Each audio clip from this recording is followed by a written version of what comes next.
Hey, Ice Cream Convos friends, it's your girl Xaviera, and Happy New Year. It is 2019, and tonight is our very first live Sunday night chat of 2019. So I hope all of you have had a wonderful New Year so far. And yes, I am going to say Happy New Year. Hold on, let me put my little Happy New Year sign up.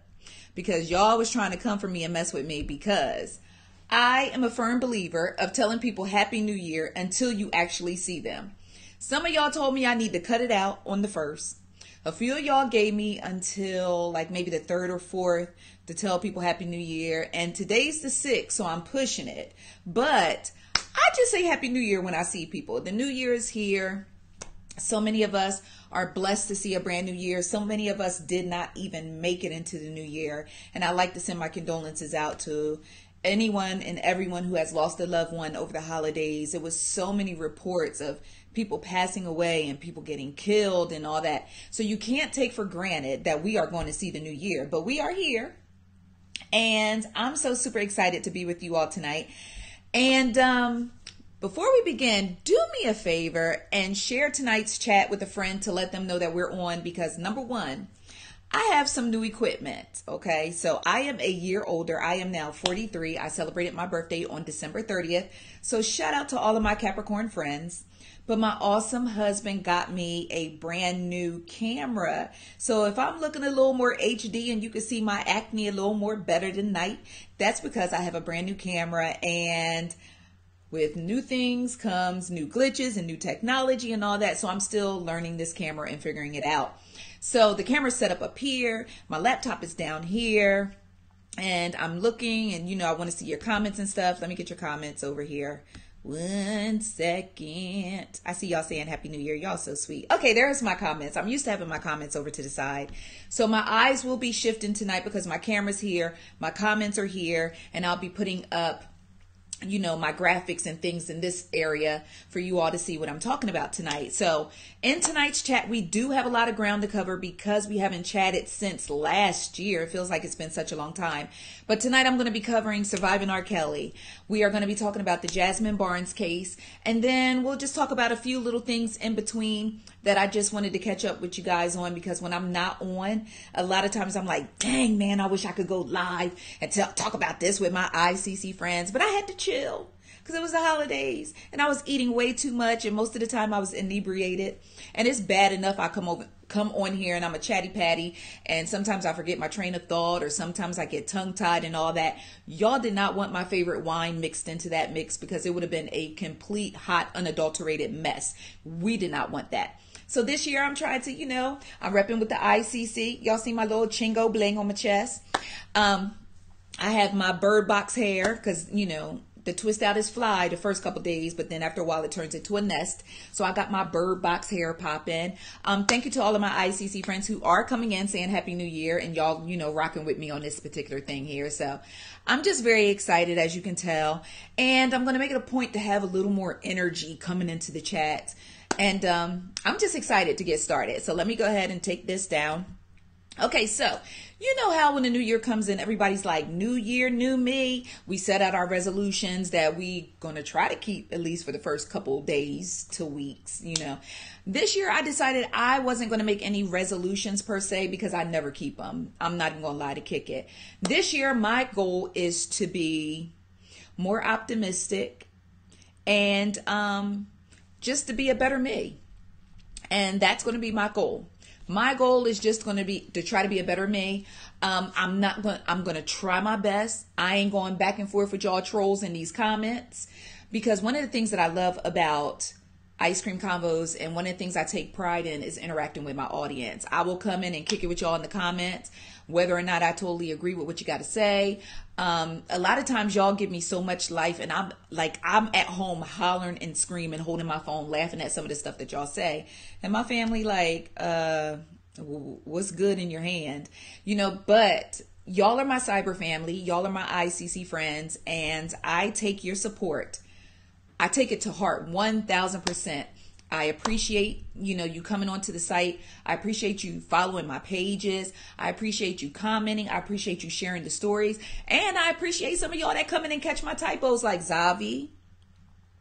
That's not the right hashtag right there. Sis, you got the wrong name in the hashtag. Because sometimes I write these stories and I get so caught up emotionally. Y'all liable to find anything inside the post. Typos, tears, anger, me swinging in the comments. You're just, a lot of times when I write these stories, I guess like the difference between me and a lot of other bloggers is I take this stuff to heart a lot of times, especially as a mom, as a woman, just as a human being. It's a lot of times it's hard for me to disconnect from the stuff that I'm writing about.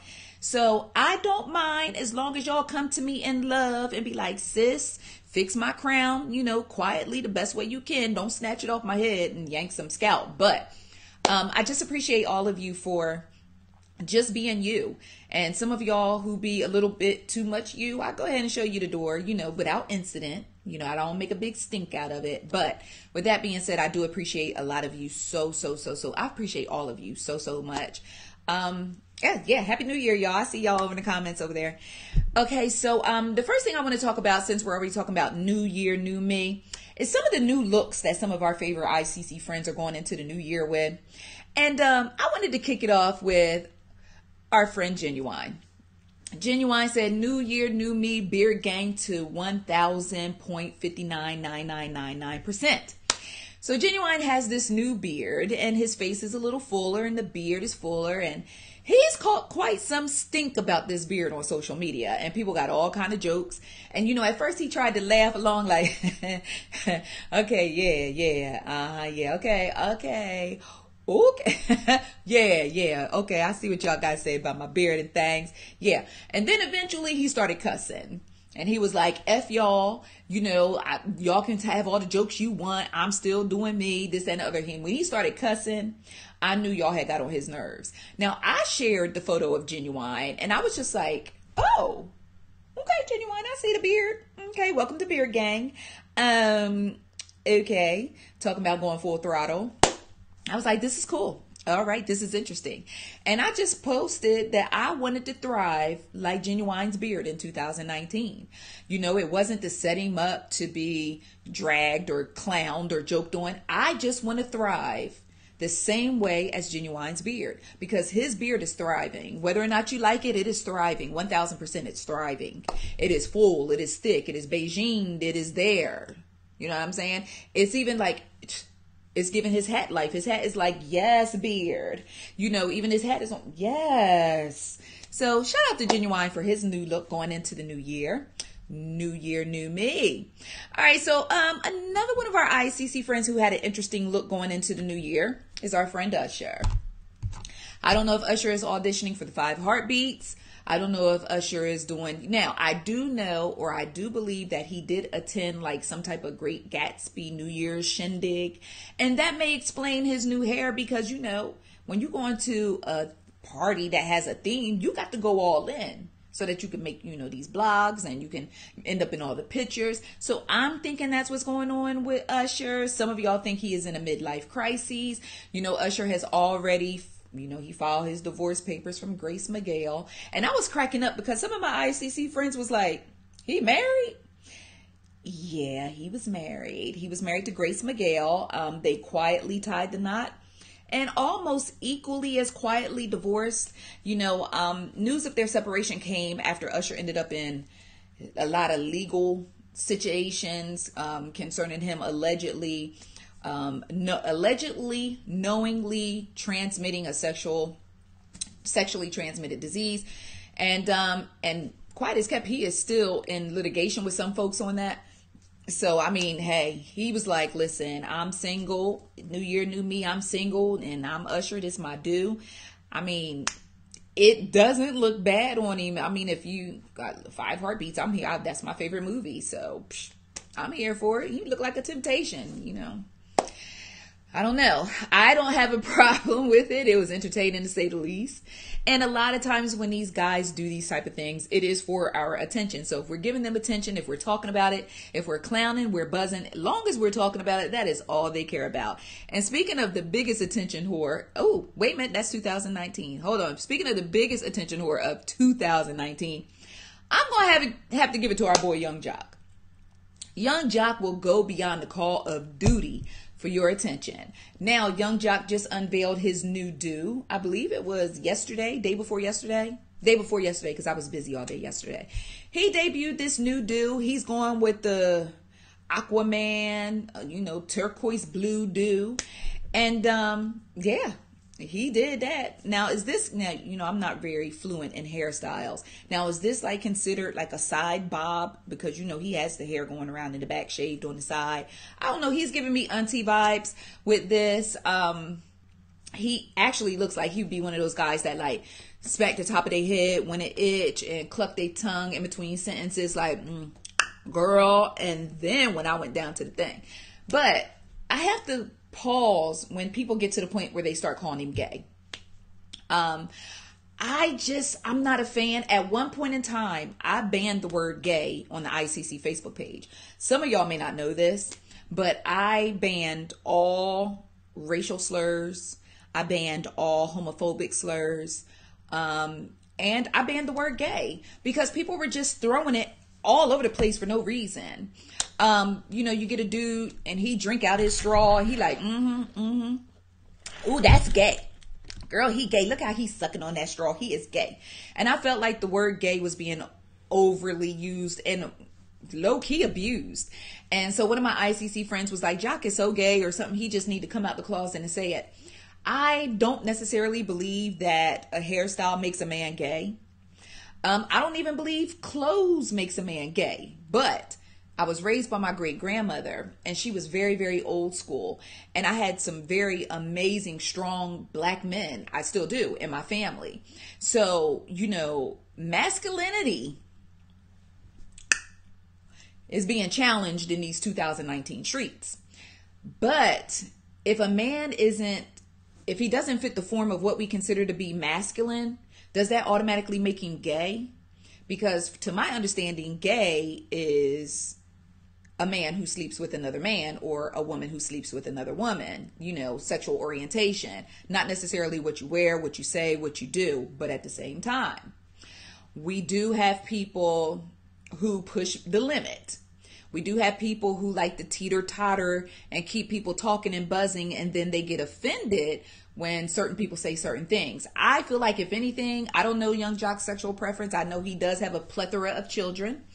I know that he loves to sleep with a lot of women, allegedly, but I don't know anything that would just lead me to believe, or any concrete evidence that leads to him being gay or bring his sexuality in question. Now, he does do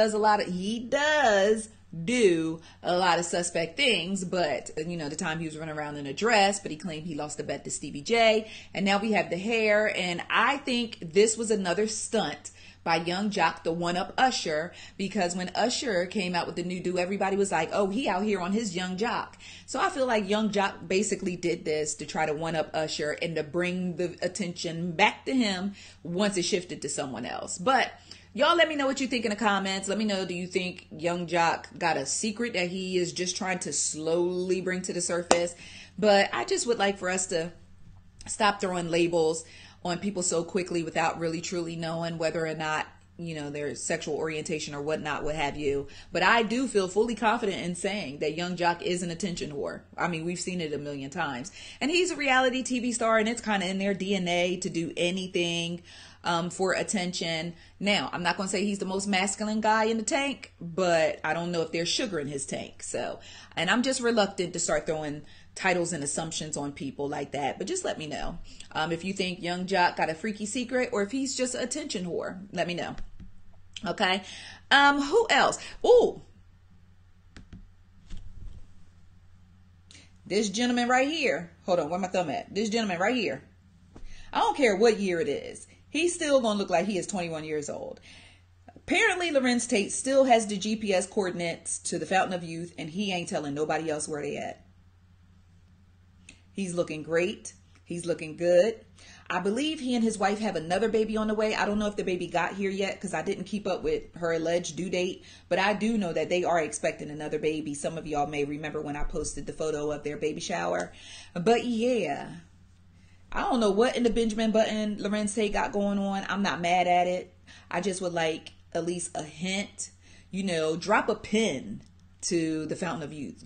Just drop a pin, something. I don't know. But Lorenz Tate will never disappoint. He is one of our just bet your bottom dollar. Lorenz Tate gonna look good today. Lorenz Tate gonna look good this year. Lorenz Tate is not gonna age. I am truly, honestly, now I know I'm about to start talking out both sides of my neck about putting labels on people and making assumptions about them.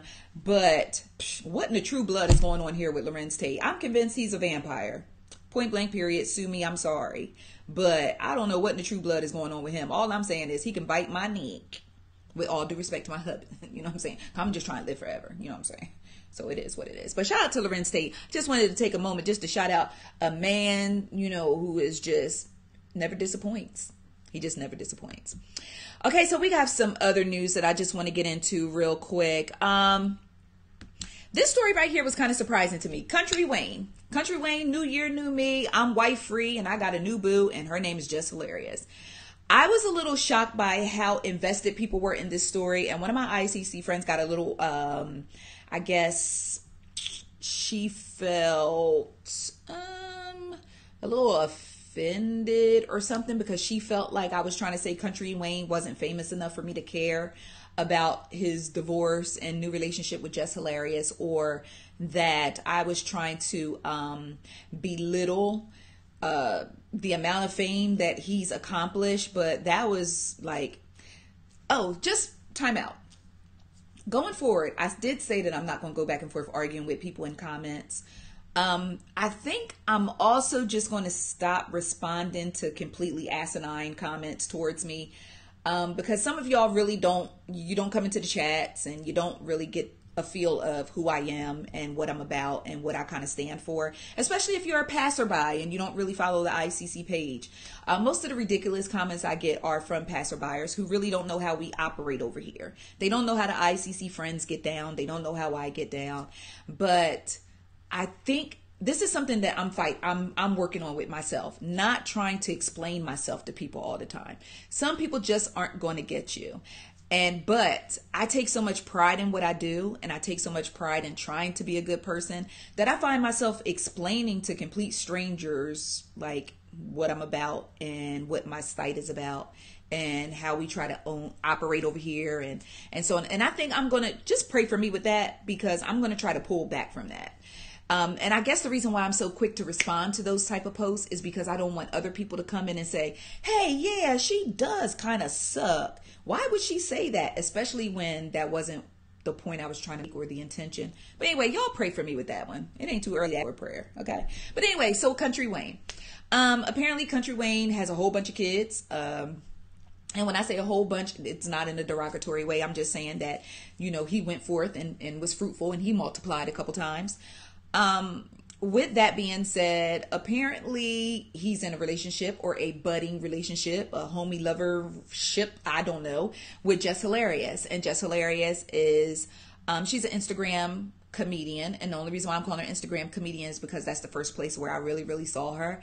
And then she has put her groundwork in, and now she stars on Rel on Fox with Little Rel Howery. So congratulations to her for pimping that hustle all the way to television on Sunday nights. But with that being said, Country Wayne got on social media. He was showing off a really blinged out pinky ring. And he was just going on about how no one has ever really bought him a gift before. And he was just loving on the ring and just gushing about the ring. And then he panned the camera over to Jess, who looked completely shocked that he blew her spot up on social media. So then people, some folks just immediately jump in them comments and they ran to his wife. And they was like, sis, like, what's going on with your husband and Just Hilarious? He all doing like this with a pinky ring. And then you put the camera on her and she was like, and then like, what's really good? And so the wife was like, well, I'm trying to find out too. So if y'all know something, let me know. Next thing I know, she's pulling out marriage certificates and all kind of other nonsense on social media. And while I report celebrity news, it's a lot of times where I'll be want to slide in one of their DMs and be like, chill, like just not for social media. Just no. I mean, I know I can get hits. I know I can get clicks off of this, but I would rather not, because I'm a human being first. Like, y'all chill, especially if y'all got a plethora of children somewhere. Just chill. Like, don't do it here. Sis, don't do it here. So anyway, by the time I got around to the story, because I'm thinking, okay, well, some comedians, people get divorced every day, B. People start relationships every day, B. But by the time I got to it, y'all was calling Jess a homewrecker. Country Wayne was on social media talking about stay out my business as long as I take care of my kids. And I don't know why Country Wayne does this, because he has the biggest, prettiest eyelashes on the planet. But he does all his videos like this, and he be staring off, and he be telling y'all what he ain't gonna do and what y'all need not to do. So I'm watching the video, and I'm like, what is he looking at? Is there someone over there with cue cards? Like, what is he? So every time I watch his videos, I start looking to try to see what he's looking at, but I can't. So I'm just like, Wayne, just right here, bro. Give it to me right here so I can just feel you in your spirit. My grandma always said, when people can't look you in the eye, they lying. I'm not calling Country Wayne a liar. I just want to know, what is he looking at in the distance with those big, pretty eyelashes? Just what is he looking at? So either way, I just hope it works out best for Country Wayne and his family and his ex-wife and Jess and whatever they got going on. Just, it is what it is. Just let me know your thoughts on this, if you care. Because initially I really didn't care, and it didn't have anything to do with their social status or anything of that nature. It's just that people break up every day, B. And then the fact that it was like marriage certificates and all that kind of stuff, it actually turned me off. It wasn't that I didn't care about Wayne or care about Jess, and shout out to Jess for the shout out to ICC during her Jess with the Mess.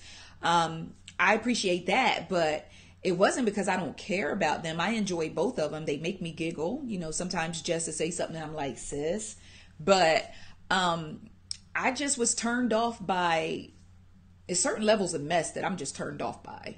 But when I saw that my audience cared and my audience was interested, then I went ahead and wrote the post to give you all some clarity on the situation, give you all some insight on the situation. But that's what I do. That's how I handle things. But anyway, so Country Wayne and Jess, we'll see how this goes and we'll see how this turns out. Here's a story that I was a bit disappointed in. Excuse me, let me get some water. AJ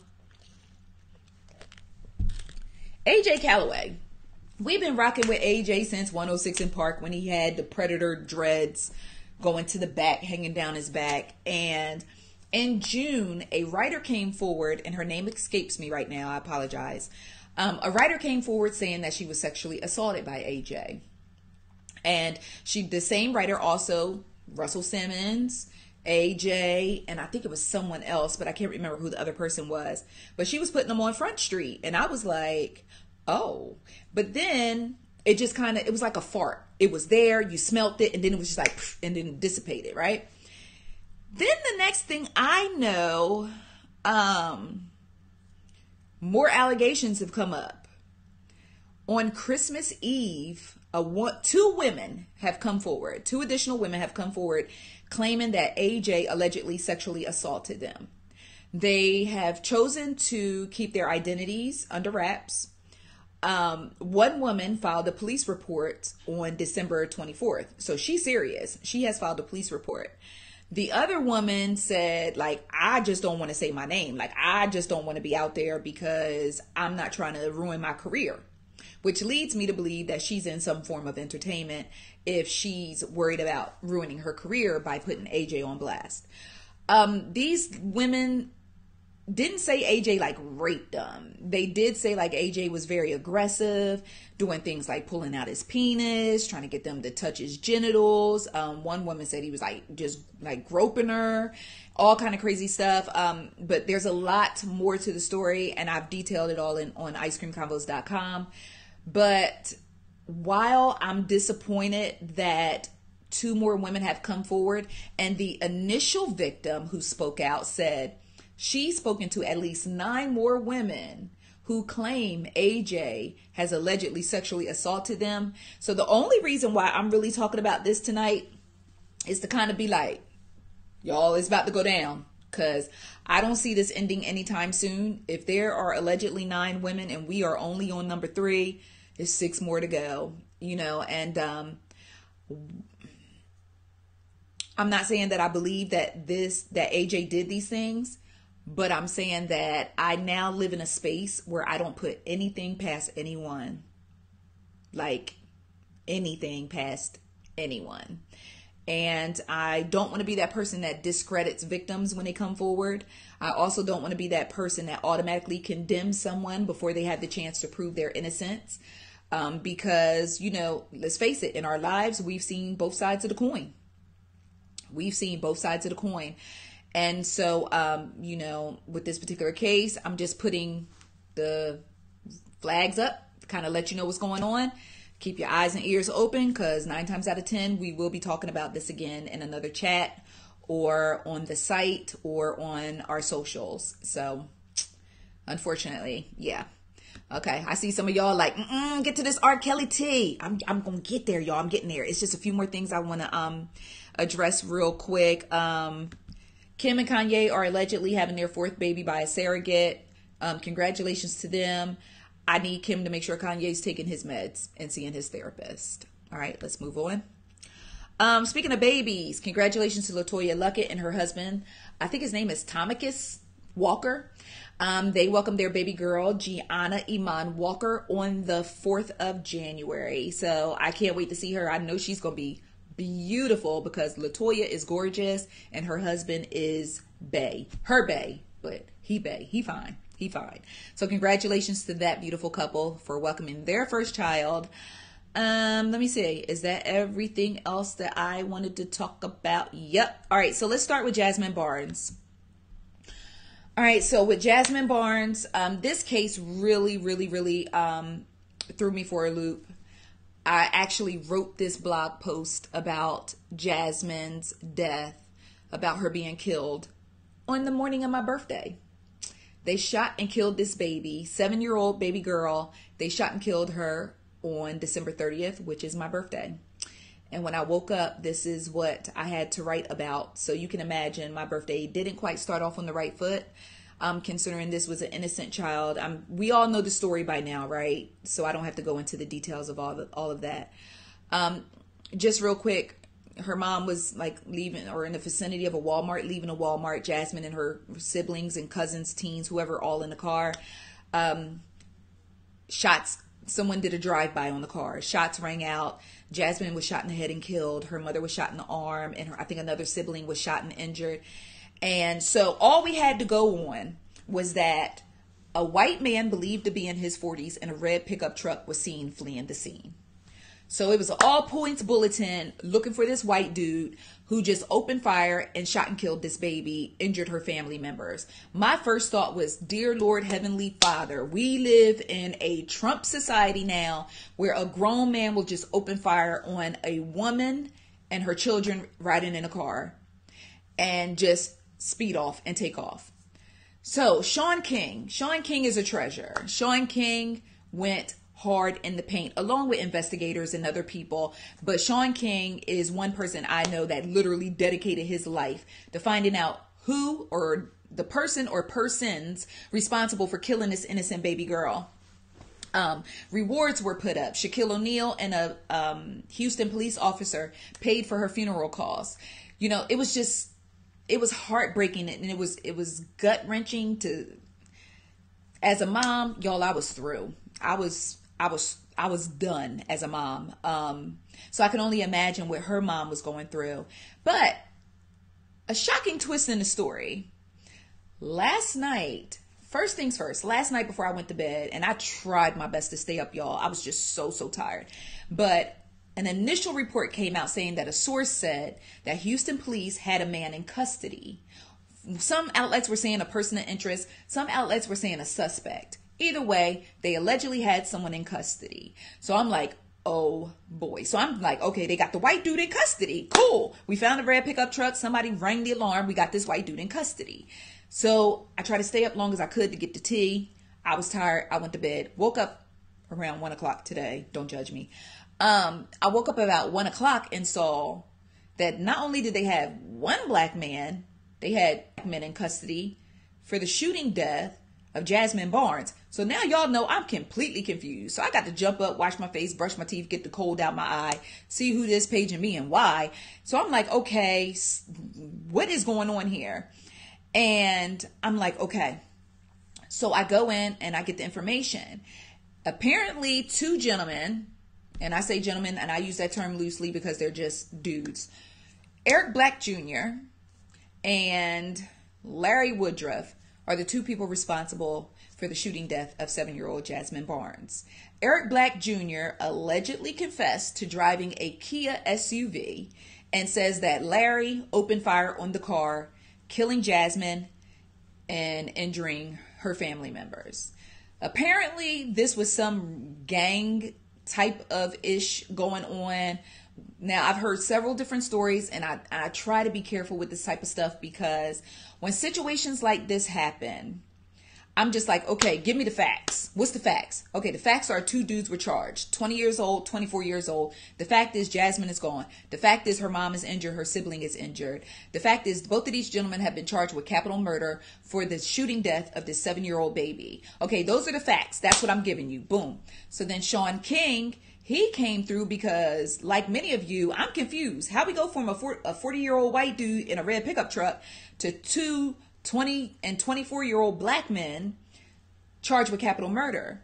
So Sean came through and he explained that, I guess apparently after the shooting, one of the kids looked up, or the mom looked up, and the first thing they saw was this white man in a red pickup truck fleeing the scene. But Sean is saying that the man in the pickup truck was not the shooter. He heard the shots or witnessed something. He heard the shots. He was in the vicinity, something. He was getting the hell up out of there too. And so when they looked up, they just saw him running just like, I guess other people were getting out of the way. And the first thought that I had with that was back with the Black Friday mall shooting, where the young man was running away and he was trying to help people get away when the shooting took place in the mall. Police saw him running. They assumed he was the suspect and ended up killing him. So I'm like, okay, I tried to relate the two stories and say, okay, it's not impossible. If somebody shoot at me and I look up and the first thing I see is someone running away, I'm going to assume they were the ones that shot at me. Not that they could have seen the shots, heard the shots, and they're running to get the hell up out of there too. So with that being said, I'm like, okay. Many of y'all don't believe that. I'm just going to keep it 100. A lot of y'all don't believe it. A lot of y'all believe that this is another case of the Central Park 5, where we just going to pin it on two young black men who allegedly confessed that they did do the crime. Just based off of the mug shots, I don't know if these are current mug shots or old mug shots, but just based off of the language and the looks on their face in the mug shots, they don't look like two people who were coerced into giving a false confession. I mean, homeboy right here is literally smiling. So I don't know, but I just feel like, what are some of the other things I saw? And I'm not telling you these things just to try to perpetuate the rumors, but it's just kind of mind-boggling a lot of times when things like this happen, that I appreciate the fact that we don't believe everything that's just thrown to us. I appreciate that. At the same time, sometimes we got to let go of conspiracy theories, and sometimes we got to let go of rumors. And I even saw that this one guy, I had to block him, and I blocked him only out of respect because I felt like he was being disrespectful. He was calling the mom out of her name, saying that the mom was this low-life chick and she was out in these streets and that she was affiliated with gangbangers or messing with gangbangers, and then she the one who ended up, like, even if that's what you heard, even if that's what you believe, if that's what's on the streets of Houston, it's like, can we have enough tact and like to not just be respectful of the family who just lost a 7-year-old little girl? But anyway, with that being said, there are a lot of conspiracy theories. There are a lot of rumors surrounding this situation. I'm going to chill until I see how this plays out in the justice system, in the courts, because with these guys being charged with capital murder, I believe that makes them eligible for the death penalty, I believe. It's just a terrible situation. And at the end of the day, none of this is going to bring Jazmine back. And so I just continually send up prayers for her parents, her siblings, her loved ones, her family. I just hope that the truth of this entire matter is revealed and that it is the legitimate truth, because sometimes we get different truths. But I also want y'all to stay woke, but at the same time, don't feed off of everything that's put on a plate in front of you. And that goes for me too. Me included. I give you information. I try to do my due diligence in finding the most accurate information, but sometimes it happens. Sometimes I got it wrong. Sometimes I'm giving the wrong information. But at the same time, y'all, just still try to be mindful of the family, and still try to be careful of what you speak and what you spread, if that makes sense. So I will stay up on this story. I will try to keep you guys on top of it. A lot of times when stories break, I'm not on top of them and write about them right away, because I'm waiting for more concrete evidence. I'm waiting for more, just something to piece it together a little better before I just throw it out there. All the time being first ain't being best. I would rather wait for more information than to run to you and be like, hey, this. And then later on, I got to come back and be like, oh, y'all, my bad. I had it wrong. I was so busy trying to tell y'all first. So with that being said, just please join me in sending up prayers for Jazmine's family. And, that precious baby is in heaven now. And it's just a terrible, terrible situation. Y'all stop the violence. God dang, just stop it. It's senseless. It's ridiculous. It does nothing but hurt people, tear apart families, and break hearts. Just chill. Go somewhere and play like Madden 2K19 or something. Damn. Like I'm so tired of these stories. All right, so now the moment that you all have been waiting for. How long we been on the chat? Okay, 36 minutes in. I'm moving real good. All right, so let's talk about your boy Kels surviving R. Kelly. All right, y'all, I got notes for surviving R. Kelly. Hold on. I got notes. And then I started writing my notes, and then I started getting upset with my notes. So my notes may be a tad all over the place, but I got notes for real, because this was a lot to digest. Let me spread my little notes out. All right, surviving R. Kelly. Lifetime aired their highly anticipated 6-part docuseries, Surviving R. Kelly. Surviving R. Kelly featured many of his alleged accusers from the past, women he's dealt with, women he's allegedly abused, women he's allegedly brainwashed and tortured, and just all kinds. It was a lot to digest. I will say watching Surviving R. Kelly actually made me take a look at myself. You know what? Real quick, share tonight's chat. Let somebody know we getting ready to talk about Surviving R. Kelly, because I want to hear all of your feedback on this. If y'all got notes, I see that my girl got notes. So if y'all got notes, I need y'all to have your notes ready, and then y'all can talk to me, and then we can get through this thing together. Okay? So share the chat. Let somebody know that we getting ready to talk Surviving R. Kelly. All right. So first things first, I want to tell y'all what I learned about myself watching R. Kelly. I actually felt a little bit ashamed when I was watching Surviving R. Kelly. I felt ashamed for a number of reasons. I felt ashamed because a lot of this stuff I remember in real time, when it was happening in real time. And I've still bought R. Kelly CDs. I've still downloaded R. Kelly's music. I still posted his music videos. I've still gone to his concerts. Sorry. I'm in hindsight, I was part of the problem. I also had to fight the spirit of judgment. 43-year-old Xavi was fighting the spirit of judgment, when 15, 16, 17-year-old Xavi probably would have been one of the chicks in the basement. I'm just saying. And I have to be very honest, and I hope y'all don't judge me or change your perception of me, but I'm just being honest. When I was 14, 15, 16 years old, if I saw R. Kelly somewhere, I could have easily been brainwashed. I was a huge fan. I could have easily been brainwashed. I don't know how much I would have put up with or how much I would have taken, but at that young age, being starstruck, being a kid, I probably would have got.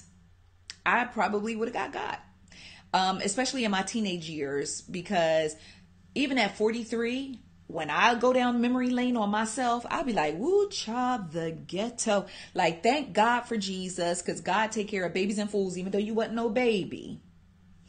You probably still look like one and had the mind of one. And that's why God looked out for you, because me and one of my girlfriends, we were talking, and she and we used to run together when we were teens. We put ourselves in situations as teenage girls that in 2019, 2018 would have had us on the back of somebody's milk carton, dead, people wearing t-shirts with our face on it, or us somewhere in counseling, or on a 5150 hold. Like, the decisions I made as a teenager, dear Heavenly Father, I was a teen mom. I got pregnant with my first child at 15. So I'm telling you where I was as a teenager. With that being said, so the teenage me would have been like, sis, what R. Kelly said, what do you want them all? Oh my God, girl, call him. The 43-year-old Zavi is like, what the fuck? Like, what the fuck? Like, what? Just, huh? But we all grow and we learn. So with that being said, when I sat down with myself and really looked at both of those, like the Zavi I am now versus the Zavi that I was, I can understand how the women on that screen that we watched this weekend can sit there now and say, I fucked up. I made poor decisions. This is the situation that I was in. This is why I stayed. This is why I did this. This is why I did that. This is what he coerced me into doing. This is what he tricked me into. I don't want to use the word trick because, this is what he made me do. This is what, So their older person can look back at their teen person like, this is what I did. The same way 43-year-old Zavi can look back at 16, 15, 14, 13-year-old Zavi and be like, sis. So let me just get that out the way. The fact that I had to fight being judgmental. And there are some people that I just could not, I'm still passing judgment on them. And I feel totally 1000% feeling absolutely, completely good in my spirit, judging and passing judgment on them. And I'm going to tell you who that is in a little bit. But let's start at the beginning. So they take us back to Chicago, the mean streets of Chicago, where R. Kelly was born, R. Kelly was raised, so on and so forth. They start laying down the groundwork of who R. Kelly is as a person. R. Kelly is, he was a 7-year-old little boy, and he started getting molested. And R. Kelly said he was molested from the time he was 7 to 14.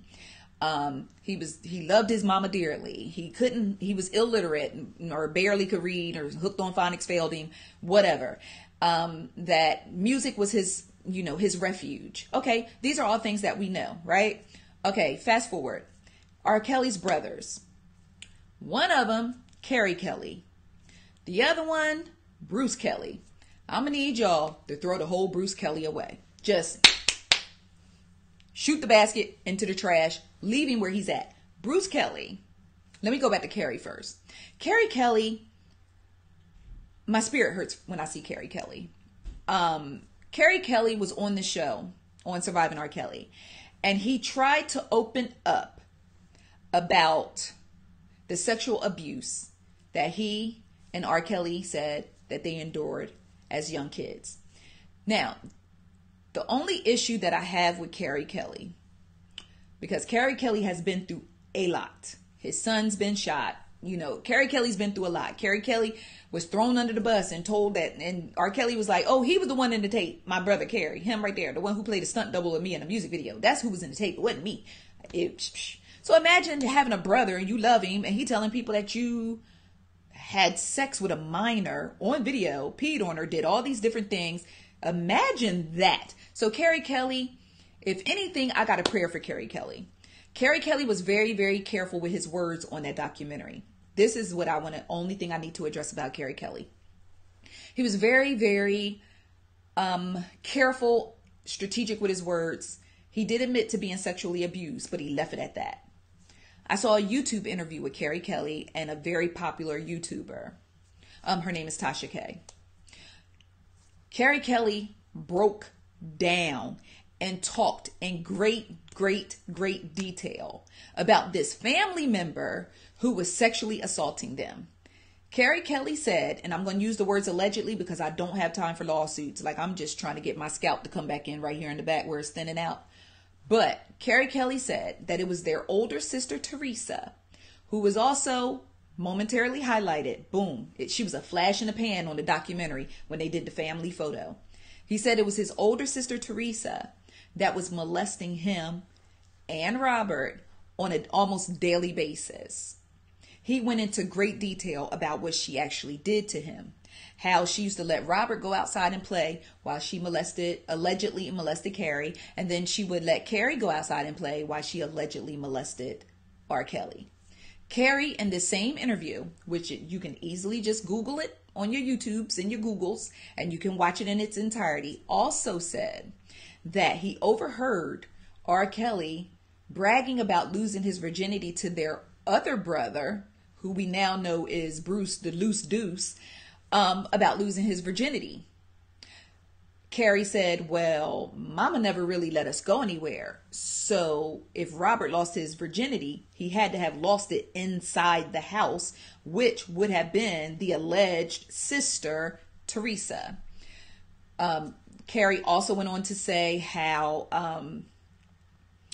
R. Kelly continued to take care of Teresa, buying her houses, front row tickets to the concert, this, that, and the other. So while Carrie doesn't even have any contact with Teresa whatsoever, like that siblingship, and I made up a word, is done, dead, done, it's over.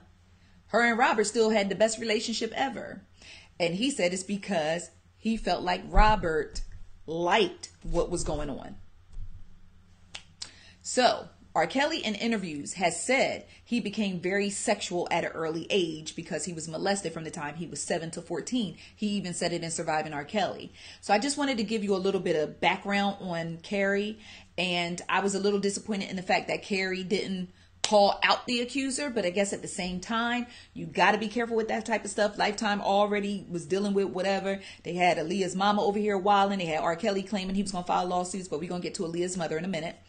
And so I feel like maybe they were just like, keep your names to yourself. We'll let people do the Googles, or we'll let Zabi tell people on the Sunday night chat. I guess that's what it was. But allegedly, it was the older sister who was, but then R. Kelly at one point said it was several family members. So I don't know who else was in that, but I know for a fact, Carrie Kelly said it was their older sister. Now, let's move on to Bruce Kelly. Bruce. 2 tears in the bucket. Like, what the hell is wrong with Bruce Kelly? First things first. Lifetime, I understand y'all wanted to talk to R. Kelly's siblings. And take note, Teresa did not participate in the documentary. Why? Because her and Robert like this. And she didn't want to risk the chances of anybody spilling her alleged tea. Peep game. But Bruce said, come on, bring him into my cell. We could chat for a little bit. First things first, body language. Bruce took me out of here because he was sitting like this doing his interview. Bruh, you know we talking about your brother allegedly molesting young girls and having sex with minors, right? Because you posted up like you getting ready to talk to GQ magazine about the latest fall trends. What we doing, Bruce? Anyway, okay, just real quick. Bruce is currently in jail for theft, burglary, possession of controlled substance, outstanding arrest warrant, and he's on $100,000 bond. Bruce is like, I'm about to hold Robert down because I'm trying to get up out of Chim. And he is the only person that can put this bond up. Okay, so with that being said, Bruce had the nerve to sit up in that cell like Miss Sophia and tell all us that what is wrong with a man having a preference? Everybody got their own little fetishes, and what is wrong with his brother having a preference for younger women? I said I was going to try to stop cussing as much as I do in 2019. But when I tell you I cussed my TV screen out so bad, and I know he can't hear me in the confinements of his cell, but I cussed his ass out. Bruce, what? But that's a smidget. That was just a smidget. It was a taste. It was a smidget of the same train of thinking that his brother running around in these streets with. Now that we're done with the siblings. Let's move along to Javante Cunningham. Javante Cunningham, former backup singer, said she met R. Kelly when she was a hot 14 years old. And I say hot 14, I don't mean she was hot. I'm just using the term hot, like hot, 14 years old. Flame, right? Met him when she was 14 years old. Was introduced to him by another 14-year-old homegirl. Okay. What in the Sesame Street hell is this? But whatever. So she was introduced to R. Kelly. Became a backup singer. I don't know if she danced too. I can't remember because all of this is a blur. Okay. It was too much to digest. My brain is still literally doing like this to try to digest all of it. She saw a lot. Javante Cunningham saw a lot.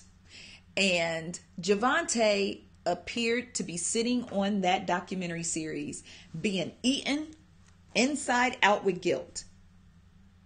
I've seen a lot of guilty people in my day. That child is riddled with guilt. She is being eaten from the inside out with guilt. Javante is the one that confirmed that she allegedly saw R. Kelly having sex with Aaliyah on the tour bus. Now, we're getting ready to segue into some Aaliyah talk. First things first. This conversation is not in any way, shape, or form to disrespect, demean, tarnish the legacy of Aaliyah Halton. Because I know people get really, really, really, really super sensitive when it comes to Aaliyah. The truth of the matter is, as precious, as beautiful, as talented, as amazing as Aaliyah was, her legacy will forever be tied to R. Kelly. I don't know who needs to hear this. I don't know who don't want to hear it. But that's just the truth of the matter. Her legacy will always be tied to R. Kelly. Because she was introduced to us through R. Kelly. The only scandal that child ever had in her entire life, the short life that she lived, that was just taken far too soon. The only blemish on her life and career was R. Kelly. And I know her family hates that, especially her mama. They are, like Nisi said in the comments, they are intertwined forever. And it's just the truth of the matter. So as I go forward talking and mentioning Aaliyah, it is not in any way, shape, or form to disrespect her, because God bless the dead.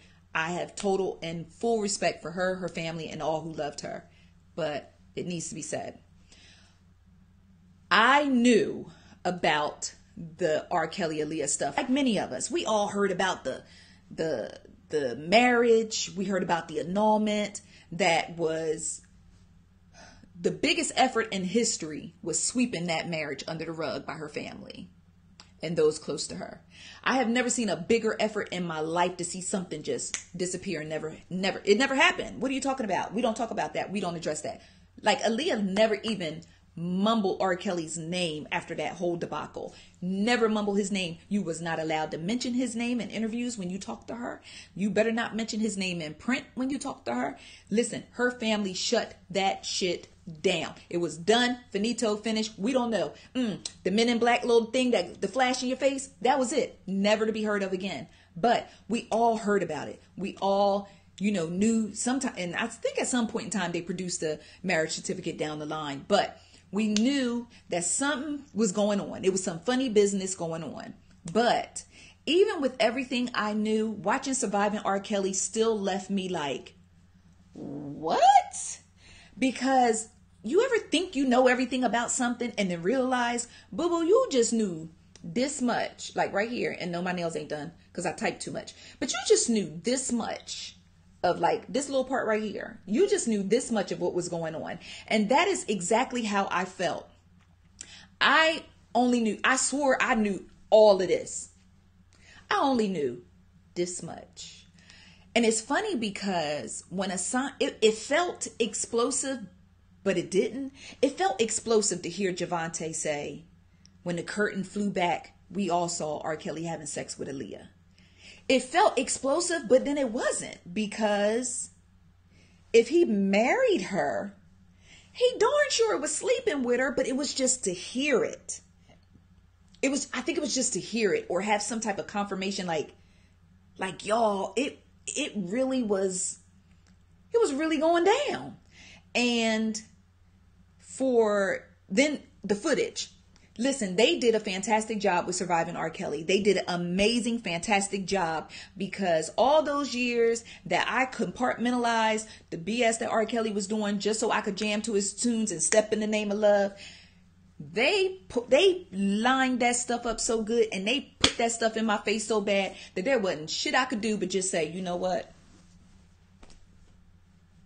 A few times I hung my head. I'm like, oh, can't nobody see me. I felt like people could see me and know that I feel like I was part of the problem. I take responsibility feeling like I was part of the problem. I kept putting money in that man's pocket so that he could have enough money to keep the yes men and the people who was trafficking the girls in and out for him and telling them to be quiet and booking flights and all kind of stuff. He don't know how to get on Expedia. He can't read. But I felt like I was part of the problem. So anyway, Javante, when she confirmed that she saw R. Kelly allegedly having sex with Aaliyah, it felt explosive to me. Like, I literally got goosebumps on my arms, because I was like, yo, if she saw that, everybody else on the tour bus saw it too. But the thing is, R. Kelly had so much money and power, people wasn't going to speak out against him. People wasn't going to get off that gravy train, no matter how foul, perverted, no matter what. It was so many people riding the R. Kelly train and the gravy train like it was Soul Train. All aboard, y'all grimy ass fools. Come on, all aboard. We on the R. Kelly train. We getting this bread. We touring. We taking care of ourselves, our families. Meanwhile, he out here ruining young girls. Just ruining them left and right. But who gonna say something? We ain't saying nothing. It's R. Kelly. We staying on this gravy train. We got to keep these bills paid. I got to keep my hair laid, my nails done. But we ain't saying nothing. And so I told my husband, I was like, a girl saw R. Kelly having sex with Aaliyah. He was like, he married her. You think he wasn't having sex with her? All these years, sex never crossed my mind. Like, all these years, I was just like, he was in love with a little girl. He married her because he crazy. Then to find out that he did the shotgun wedding because she was allegedly pregnant, or he thought she was pregnant. Okay, so if she were pregnant, where's the baby? If he thought she was pregnant, and then who? I need a name. Demetrius Smith, you, sir, ain't shit. And if there is a statute of limitation somewhere on earth, I need them to fall on your head and rain down like a downpour without an umbrella. That man right there, I am equally as mad as Mr. What's his name? Demetrius Smith. I am equally as mad at him as I am R. Kelly. That man aided and abetted R. Kelly in all his shenanigans from start to finish. He is the one who forged the certificate so Aaliyah could get married. Then it's funny how he can sit on a documentary and then look me in the face, because as far as I'm concerned, if I'm looking at the TV and you looking out, we looking each other in the face. So you're going to look me in the face and say, when they got married, Aaliyah looked at me like she wanted me to say something, and I wanted to say something, but I didn't say nothing. Sir, that's all I got. Because you saw them girls in there. You knew what he was doing. Sir, you was his personal assistant. There is nothing that you don't know that went on with R. Kelly. You was the personal assistant. What was you doing? Helping the girls with their homework in between R. Kelly molesting them and victimizing them? Like, what? Really? That dude need to go to jail. And I don't understand how he feels so comfortable sitting on TV, running down all the stuff that, because I guess he felt like, well, this about R. Kelly. This ain't about me, but I'm going to tell you I was there and I saw it. No, boo-boo. You ever heard of a co-defendant? You, sir, are a co-defendant. You, sir, are an enabler. You, sir, are just as perverted and just as nasty and downright and trifling as R. Kelly. Listen, I ain't never been so hot and mad in my, well, yes, I have. I be hot and mad all the time. But I was hot and mad. Listen, it was at one point, I was like, can y'all just please stop showing him? Like, stop giving him screen time. I don't even want to hear nothing else he got to say.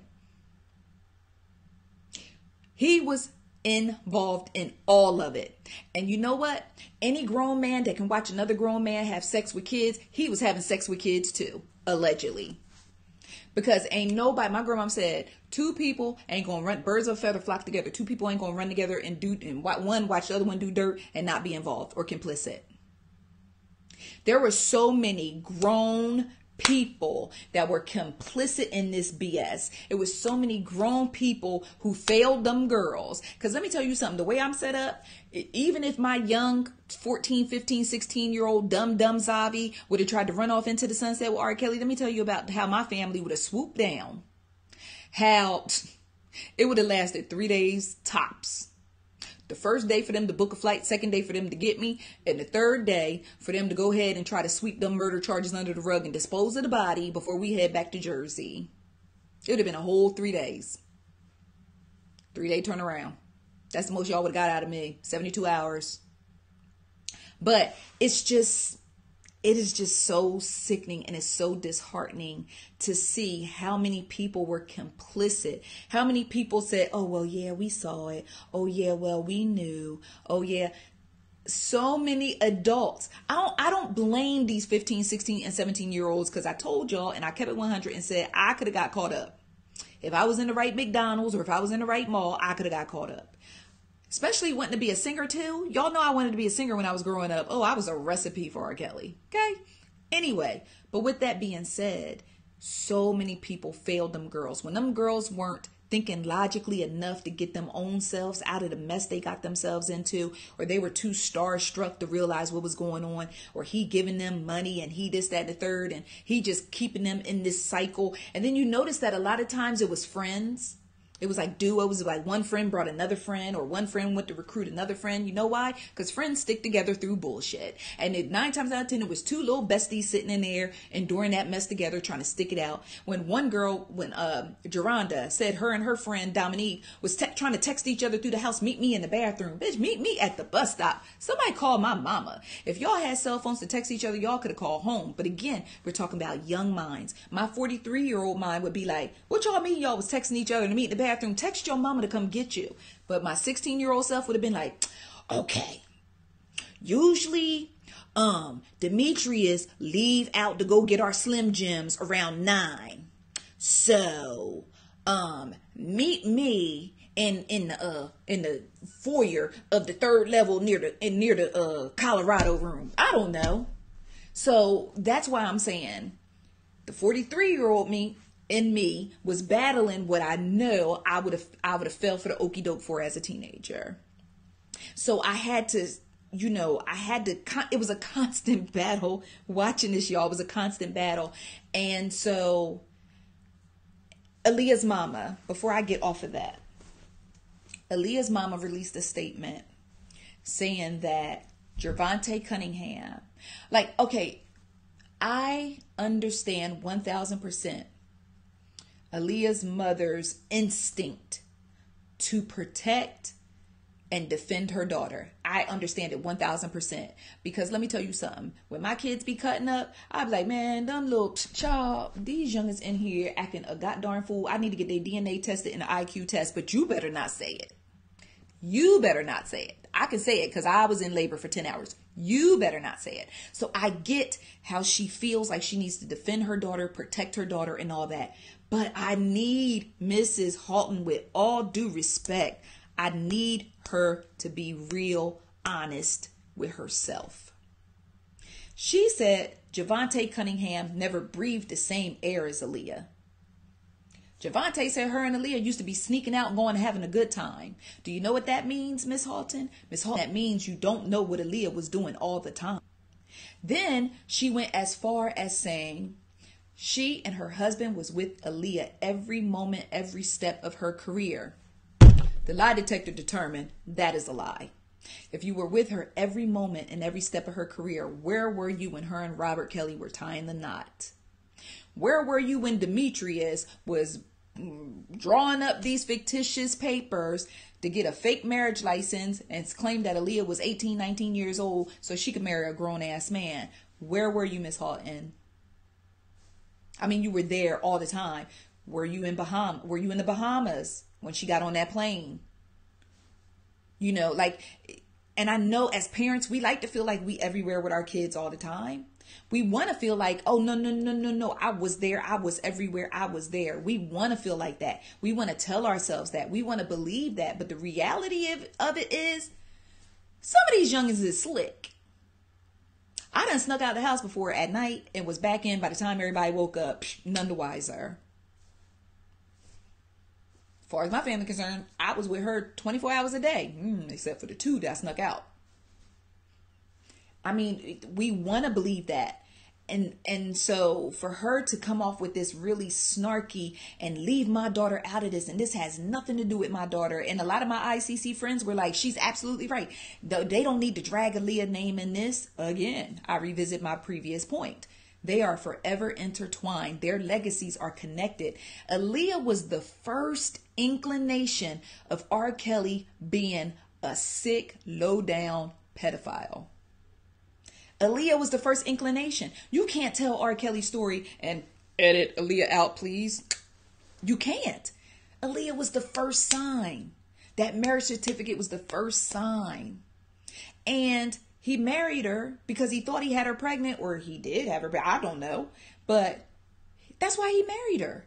Because if they're married, then you can't press charges. And then also, did anybody else find it interesting that it took 2 whole months to annul that marriage?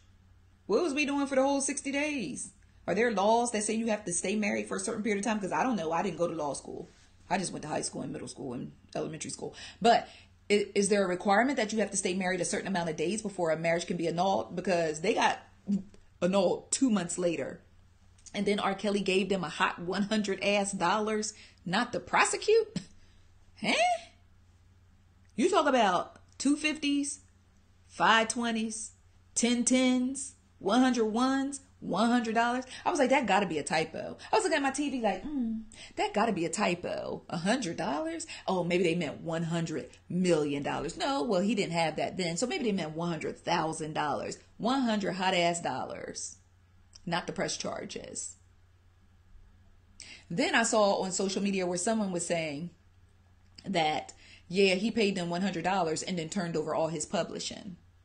I haven't taken time to even dig into that or to research that because I don't care what he gave them.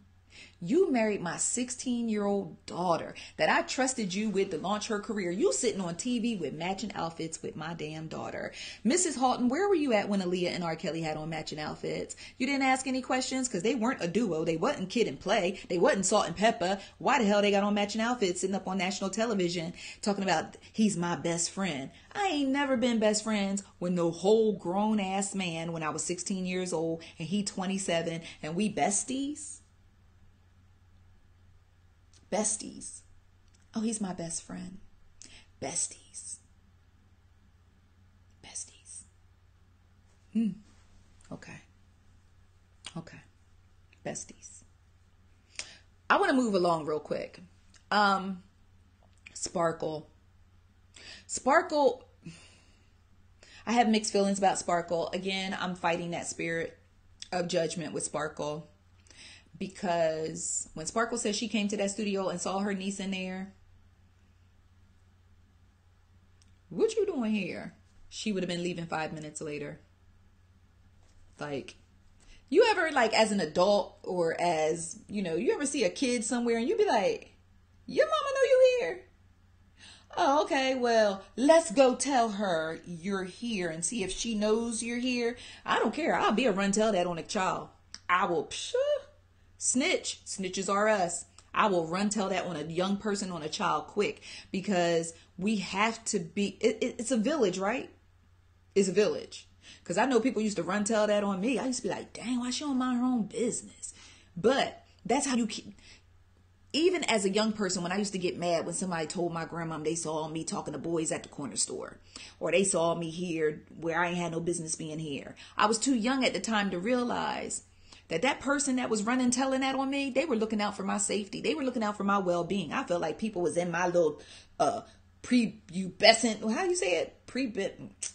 Adolescent, all up in my adolescent business. No, you don't have no business as an adolescent. You don't. And so for Sparkle to come in there and see her own niece in there, for Sparkle to okay. Here's where I had to fight the judgment. Sparkle brought her niece to R. Kelly after he married Aaliyah. I mean, there's nothing else for me to say for that. You brought your niece to him after he married Aaliyah. After the writing was on the wall that he liked young girls. The writing was already on the wall. He sexed her, married her. And then you bring your niece because you said your niece is the next Bow Wow before there was Bow Wow. So you took her to him. But I will give Sparkle credit for ringing the alarm on that BS once she found out there was a tape and all this other, when she found out all this extracurricular stuff was going on. But I need people to stop being so naive and so slow, because Sparkle was a grown ass woman when she came in that studio and saw her niece. She wasn't another 14-year-old like, hey boo, hey girl, what you doing here? No, you was a grown ass woman when you went and saw your niece in that studio. Unattended. Nobody there to chaperone. Nobody there. You was grown. So I will allow you to redeem yourself on the strength of the fact that you took that stand. You testified that it was your niece. You rang the alarm on R. Kelly. You said, yes, you rang the alarm out. Now, the niece's parents. Some people are arguing the fact that the parents was like, no, we don't want to put our niece through that, this, that, and the other. The fact that they did not cooperate, knowing what this man had did to them, it was a check. It was a big check involved. It was a hefty check involved. Actually, I heard up until a couple years ago, he was still sending them checks. The checks that he wasn't giving Andrea for child support, he was still sending them to old girl. The fact that your Becky friend got on the stand and testified that it was your ass, but no, wasn't her. Daddy wasn't her. No. And so R. Kelly gets acquitted. And I mean, I saw the tape when it first hit, and it was at all the flea markets and on Canal Street in New York. I saw the tape. Many of you saw the tape. I mean, it wasn't like a lot of y'all sat down and was like, oh, I want to watch child porn. But most people looked at that tape because they wanted to see with their own two eyes. Is that R. Kelly? The consensus? Hell yeah, it's R. Kelly. Demetrius already done came and said, well, R. Kelly told him he had a problem with videotaping himself having sex with little girls. The problem wasn't the damn videotape. The problem was the little girls. The problem was the pedophilia. The problem was him preying on young girls. Anyway, old vulture. So we saw the tape. We knew the tape was out there. Even after that, once he was, I'm going to speak for myself. Once R. Kelly was acquitted, I was like, damn, who was his lawyer? Number one. But I knew it's hard to convict somebody when the victim won't even. When the family of the victim won't even cooperate. It's very hard to get a conviction. But I really honestly believe, because I'm trying to go back to my mindset back then, I feel like I thought to myself, well, if he's not convicted, clean slate.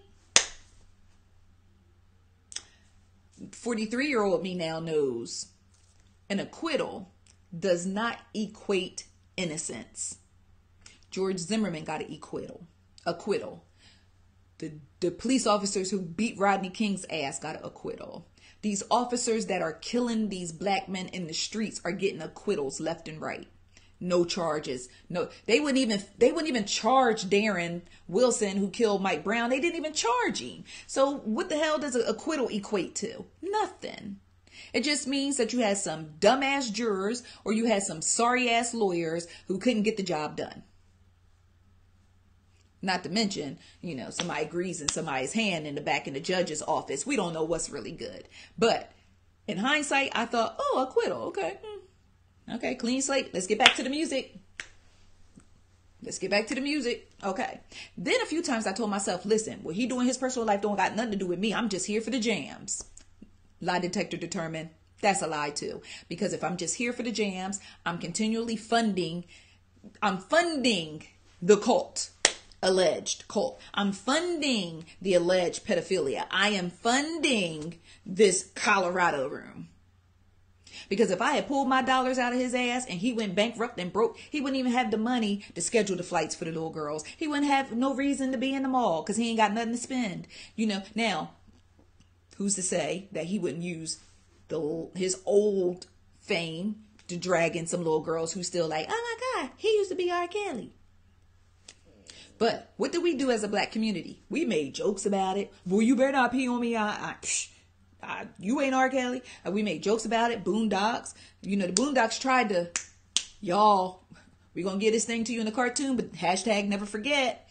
The Boondocks, Dave Chappelle, piss on you. I was cracking up watching that skit, not realizing like, yo, he was really, now that I'm a mom, and I've had 13-year-old kids in my house, and I look at them and think to myself, I wish somebody would. So now it's different eyes.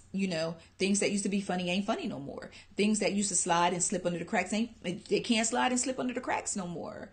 Like I'm going to be held accountable I'm going to hold myself accountable for the way I looked at this situation, for the way I handled this situation, in the sense of I continue to support him. I'm done with R. Kelly. And I remember one year, y'all got in my ass so bad on the ICC page because we do celebrity birthdays. And I haven't been doing them much often as of late, just for a number of reasons. Every now and then I might throw a birthday up, but I got some other reasons why I kind of pulled back from doing celebrity birthdays. One being, shit, you never know what they did in 1986. And now I got to come back later and tell y'all sorry for posting their birthday. But one year we posted R. Kelly's birthday. And the only reason why we posted R. Kelly's birthday is for the same mentality I'm sitting here trying to explain away right now. It was like, well, yeah, he had them allegations, but apparently y'all still, we all still supporting him. We all still going to his concerts. We all still buying his music. So I have a huge following in Chicago. So I'm like, okay, well, for my Chicago ICC friends and, R. Kelly out of Chicago, y'all ate my ass up that day. Half of the people was in there like, yes, happy birthday, boo. And the other half was in there like, really ICC, really Zavi? Y'all got to be fucking kidding me. Is this what y'all doing today? And so I'm in the middle like, well, who am I supposed to appease today? Am I supposed to rock with the fans? Or am I supposed to be like, y'all, I'm sorry, but they wanted it and I know.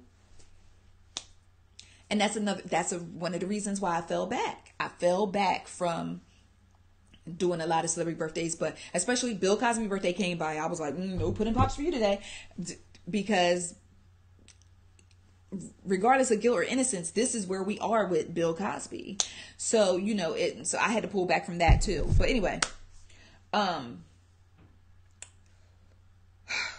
it was a lot. Where was I at? I guess where I want to pick up next is the people okay, let me say this. There was a 16% surge in R. Kelly's music after Finding R. Kelly aired on Lifetime. I think it was like after the first or second day, but he had a 16% surge in his music. And people were like, see, this is the problem.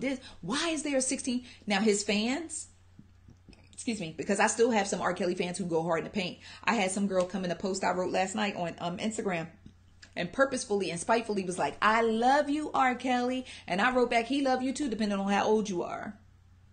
So she writes back, oh, well, I'm too old for him, but he's a musical genius. One day we're going to take a moment, not tonight because I'm already getting a little tired, but one day we're going to take a moment to define what is a musical genius. And do we put musical genius on people too quick? If you got a bunch of hit records, does that make you a musical genius? What actually makes the music genius-like? I mean, if we could put together some good tunes and and make a bunch of hit records, or if someone makes a record that we could feel in our spirit and we could feel in our soul, does that automatically qualify them to be a musical genius? Because I used to call R. Kelly a musical genius until I really, really thought about it. And I was like, feeling on your booty, keys in the ignition. You remind me of a Jeep. I believe I can fly. Okay, that one felt good in my spirit. Okay. I look to you, Whitney Houston. That feels good. You were not alone. Oh, yes, the days I feel really, really sad, until I found out the song is about Lisette's miscarriage or abortion or whatever, miscarriage. I think Lisette had the miscarriage and the other girl had the abortion. Yeah, until I found out You Are Not Alone is about one of his underage lovers' miscarriage. Oh, I know Michael Jackson in heaven, like, what the hell? But again, Michael Jackson had allegations on him. It's like all of our greats have these allegations on them. Now, I'm not here to validate or, or try to solidify which ones are true, which ones not. But what I'm saying is, what qualifies someone to be a musical genius? You ask me who a musical genius is, 43-year-old Zavi going to tell you Stevie Wonder. 43-year-old Zavi is going to tell you Prince is a musical genius. Listen, Stevie Wonder can get into a studio. That man can sing anything under the sun, play his harmonica, play the keyboard, and do everything else right in your face, and the man can't even see. That's a musical genius. I've heard people say things like, well, some people were saying that R. Kelly, he might be a musical genius, but he got a low IQ. I heard somebody try to say R. Kelly might be autistic. I was like, what you not going to do? What you not going to do is lump that fool in with these amazing and precious autistic human beings walking on God's green earth. That's what we're not going to do. I am not going to allow you to lump R. Kelly in with these God-given autistic angels. That's not what I'm going to do. We're not going to do that. But I'm just saying it's so much. But one day we're going to sit down and talk about, and we're going to qualify and quantify what it takes to be a musical genius. Because we throw genius and GOAT and legendary on people so quick. We got to stop that. Because the reason why R. Kelly has been able to do this mess for so long unscathed. I mean, the man went to court and came out, beat the trial, and then made a song called Not Guilty with Jay-Z. Really? Take my nose and just rub it in, why don't you? So with that being said, here we are, fast forward. The only person that truly, especially didn't sit right in my spirit, and even though I fought the spirit of judging her, I couldn't do it, and that was Asante McGee. I couldn't fight the spirit of judgment with Asante McGee. Number one, all previous victims. You know what? I even had a problem with, I can't even think of her name. I took issue with the girl who admitted she had sex with the underage girl, the one who took the tape and then said she gave it to somebody to hold for her. If I had sex with a 14-year-old girl, a little girl, and all I'm saying is that little girl looked every bit of 14 to me. So I don't know what sis was talking about. But again, we dealing with a young person, young mentality. Okay, I'm gonna work with her there. I'm gonna work with her. That baby looked all of 14, 13 in that video. You had sex with that baby, went back to collect your evidence, took your evidence. Why not destroy it? Why did it go to a friend to hold it for you? Said friend turned around to go ahead and try to extort R. Kelly for money for this video after the copies was already made and on their way to the flea market in the Canal Street. But, we're going to see what R. Kelly going to come up with in the meantime. So if I did dirt on a major level and I knew it was majorly effed up, if her instinct was to take that tape, she knew it was wrong. Secondly, if your instinct was to take the tape, why didn't your instinct tell you to destroy the tape? You passed it off to someone who you knew could get cash for it and bring it back. Then you get the tape brought back, although the copy's been made and the copies are on their way out. Even after all that, the tape, you finding out the girl is 14, but you still stayed and got pregnant. and then ended up getting an abortion because you don't want to have no baby by R. Kelly. 43-year-old Xavi is struggling with that. I couldn't even tap into young Xavi to see how young Xavi would feel about that. But 43-year-old Xavi is struggling with that. I'm not gonna lie to kick it. I'm struggling, and I don't like the victim blame. I'm not here to victim blame. Kimberly asked, why didn't she take all the tapes? If this is your man, you say this your man, you claim you love him, this and the other. You was like, I'm gonna protect me. Get my tape out, leave the rest. You took the tapes out, but you passed it off to a friend because you didn't want them to know you had it. Why not just destroy it? Sis could have took that tape, destroyed it, acted like she don't know what happened to it. You better holler at Demetrius. I saw him in here going through the tapes the other day. I don't know, babe. You might want to holler at Demetrius because he looked like he'll take a tape. I'm struggling with that one. Asante McGee, sis, I'm all the way gone on you. I'm gone. You was 35 years old when you started partaking in this bullshit. You was 35 years old. 35-year-old Xavi wouldn't have went for that. You was 35 and then labeled yourself a super fan. But I see super fans every day. I see super fans every day in my comments. I see super fans every day in my comments. Y'all leave R. Kelly alone. No, you don't leave R. Kelly alone with a minor. Let's do that. Asante McGee says she was a super fan. If you pay attention to the documentary, Asante had 2 photos with R. Kelly. They look like fan photos. If you go through my Instagram, you'll see me with everybody from Dick Wolf, the old boy on Chicago PD. It's easy to stand next to somebody and take a picture. I was tipped off a couple months ago. I had a young lady that kept reaching out to me and telling me that Asante McGee was lying on R. Kelly. And she kept saying she said Asante McGee did this, that, and the third. Asante, she has a personal history with Asante. Asante had her jammed up in court and all kind of stuff based off of lies. I was like, sis, like I didn't even fool with it. I don't want to dig into that stuff. That's not what we do here at Ice Cream Convos. I'm not going down no rabbit hole of R. Kelly's accusers versus what. I'm not doing that. And I just washed my hands of it. I was like, I don't want any parts of that. But that woman was adamant. That woman was passionate about Asante McGee. Oh yeah, Kitty too. Yep. Thank you, Ladybug. Kitty too. Kitty was grown. And that just goes to show, even after all those allegations, I'm telling y'all, grown Xavi wouldn't have had no time for R. Kelly. I don't care about the tunes. I don't care about the jams. I don't care about the key and the ignition or the Jeep that I remind him of. Grown Xavi wouldn't have took no parts of R. Kelly. I was still jamming to the tunes, but I knew better than to be around him or to have any young people around him. I was cognizant of that. But what I'm saying is, these grown women who started dealing with R. Kelly after all of the allegations, after the trial, after the marriage, after Aaliyah, after everything, This is my judgment hand. But Asante, 35 damn years old. You sought that man out. I don't even know how far it really went. I'm just saying, she got 2 fan photos. I don't know how far it went. If she say she was a victim, if she say she was in the house, okay. Even when she was walking through the house and she was giving us a tour of the house, I'm like,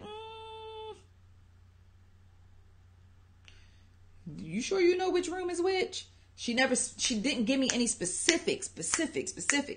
Not victim blaming this child, not trying to like discredit her story. Just what I'm saying is, you was a grown woman. Grown woman. Andrea Kelly, I got a mixed bag for Andrea still. I will say, after hearing her full story of the timeline of her marriage, because my whole thing with Andrea, the reason why I wasn't trying to hear nothing Andrea was talking about is because I was like, sis, you married that man after all the allegations, after he peed on the little girl, after he married Aaliyah, this, that, and the other. I didn't know that her marriage actually coincided with the tape being brought to light. Like she was already in the marriage when the tape was brought to light. That I did not know. So for that, I stand corrected. For that, I have to take back a lot of the judgment that I placed on Andrea Kelly for a lot of years. Because I was like, but still, I don't know, man. Just something, I don't know, just something. And then recently, did y'all see on social media recently where Andrea posted a cease and desist? And she was like, ain't nobody gonna be telling no lies on me. Well, apparently or allegedly, the guy, the gem guy, he spells his name Gem, the gem guy. Apparently, he was R. Kelly's security back in the day, and him and Andrea are really tight. I think he was like married to somebody and something. Anyway, apparently, recently, Geronda Pace, Drea had told some of the other girls from the documentary that she was struggling financially because we all know R. Kelly isn't paying his child support, allegedly. Well, Andrea basically put it out there to all the girls that she was struggling financially and that she was trying to make ends meet. Well, then allegedly, Jim, who is now, I guess, Andrea's business partner or her bestie or whatever, reached back out to the girls from the documentary, Geronda Pace primarily, and asked to borrow $300 on behalf of Andrea to help Andrea. So Geronda, who is now married, 3 kids, picked up the pieces of her life and she's living her life. Wait, let me make a note because I need to talk about Geronda real quick. Geronda sent the $300 without hesitation under the premise that she would get it back really, really quick. And when the money didn't show up, she reaches out to Andrea like, sis, where's my $300 I let you hold? And Andrea is like, I don't know what you're talking about. So then Geronda went to social media and made a big stink about Drea scamming the girls out of money under the pretense that she's struggling and R. Kelly isn't paying child support and this, that, and the third. And Andrea had a cease and desist sent a cease and desist to Geronda and basically threatened her to have her take down the post. Now, raise your hand if you caught that one because, yeah. Ladybug said, why her net worth at 40 million? Child, if you believe those net worth websites on the internet, we're going to have another talk about that. Maybe we'll have a talk another day about the stuff that people believe on the internet. But yeah, so Geronda blew up Drea's spot about allegedly scamming them out of money, using her buddy Jim in the middle to scam people out of money. And Andrea threw a cease and desist at her and had made her take down the post. But if you go to Andrea Kelly's Instagram page, her cease and desist post may still be up. I haven't checked her page recently. I don't really dig into her like that. But one of the biggest questions that people have when it comes to Andrea is, if she suffers so much abuse at the hands of R. Kelly after having 3 kids, why is she still hanging on to his last name? That's a question I see every single day or every single time any conversation or topic of Andrea Kelly comes up. I think it's pretty simple. Her kid's last name Kelly, and she wants her last name to be Kelly too. Because Andrea Kelly is who she now identifies herself as. That's who the world knows her as. Her kid's last name Kelly. If my husband and I, God forbid, if we were ever to get a divorce, I'm not changing my last name because that's my daughter's last name. Now, if I meet somebody else and get married again or something like that, Lorenz Tate started, you know what I'm saying? But, so I guess my thing is, yes, and the name still opens doors. Absolutely. She's an amazing dancer. Definitely not taking that from her. She's an amazing dancer. She's a very nice person. How about that?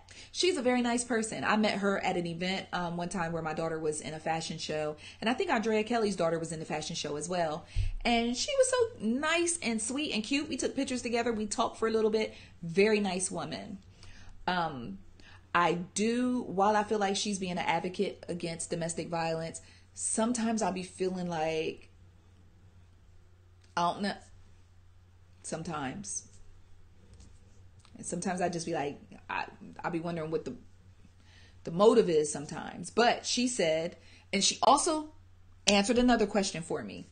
I was one of those people that felt like, why now? Why speak out now? Why go on this media run now, telling your stories and sharing the stories of domestic violence and abuse that you suffered at R. Kelly's hands? And she answered that.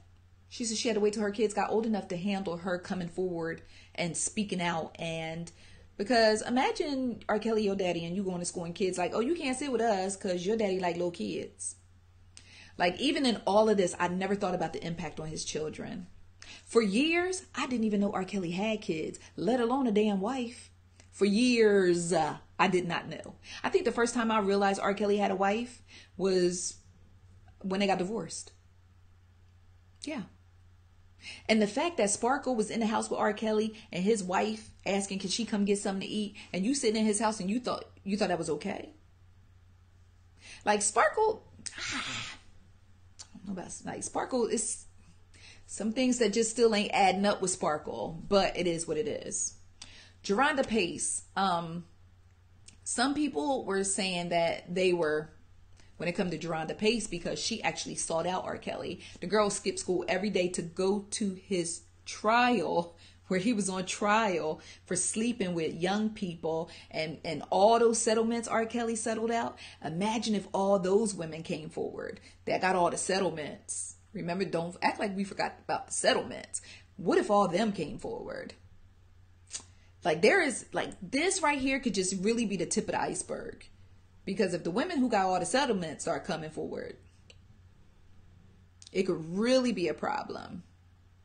It could really be a problem. But, you know, some people aren't really feeling Geronda because they feel like, again, but Geronda was a child. She still was a star-struck child who went and sought this man out. I'm going to tell you what parts really, really, really disturbed me, because everything else I kind of knew, but I just didn't know deeply. Like, it was almost like I was in a cup, but I was only halfway the cup. I didn't know the whole cup. And just learning some of the things, like having to ask to eat, you know, the abuse. And then he took that one girl, Dominique.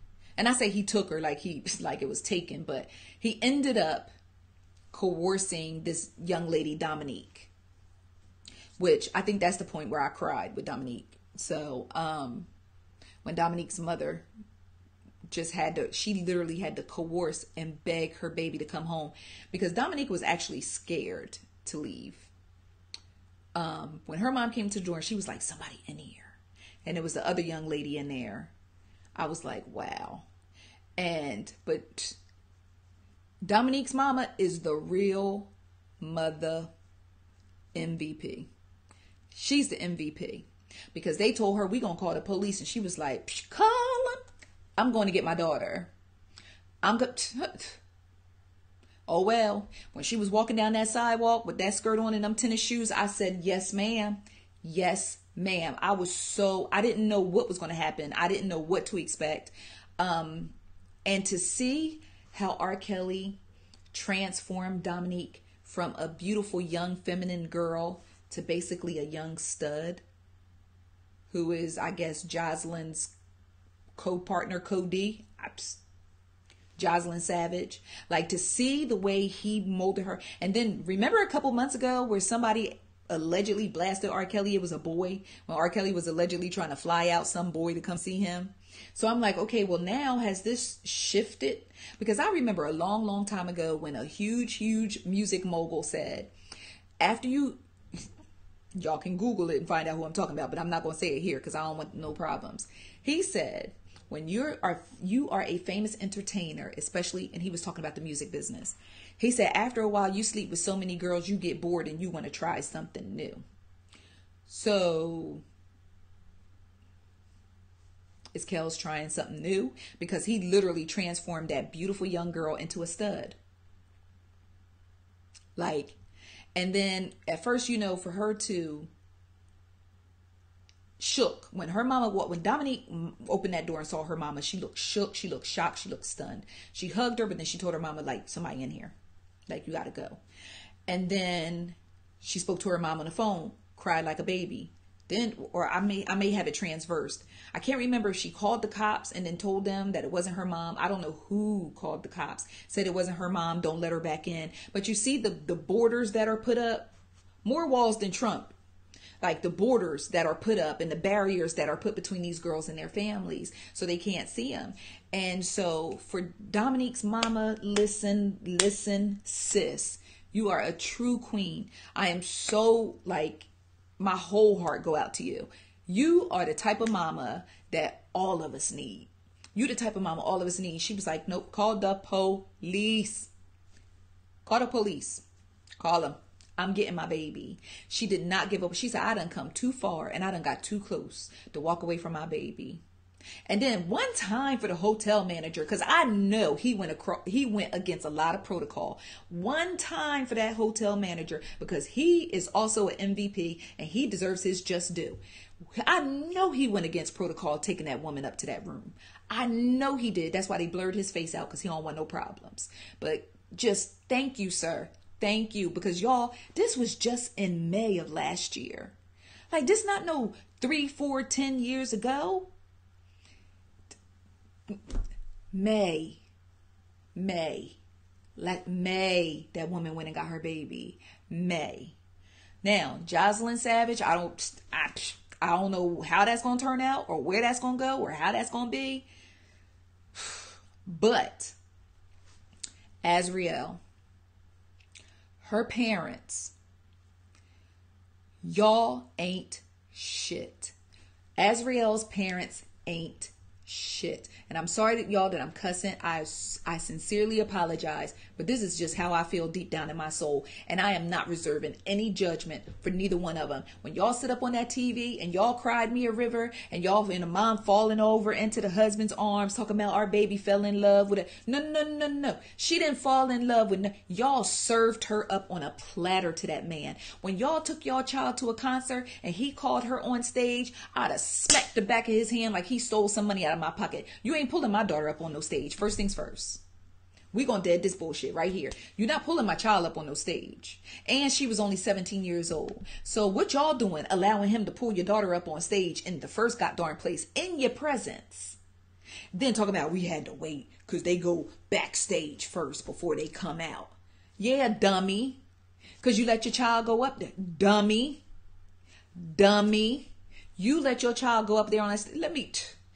Listen, I ain't going to judge them for being at the concert because I done went to my own R. Kelly concert. But what I'm saying to you is, dummy, you wouldn't pull my child up on that stage. We can sing these little songs right here. No, sir. You can go ahead and pick somebody else. Thank you. He would have reached out for my daughter. Keep on singing your little songs, Mr. Kelly. It's good, bad enough we already in here, but just sing your little songs going about your way. You don't want these problems over here.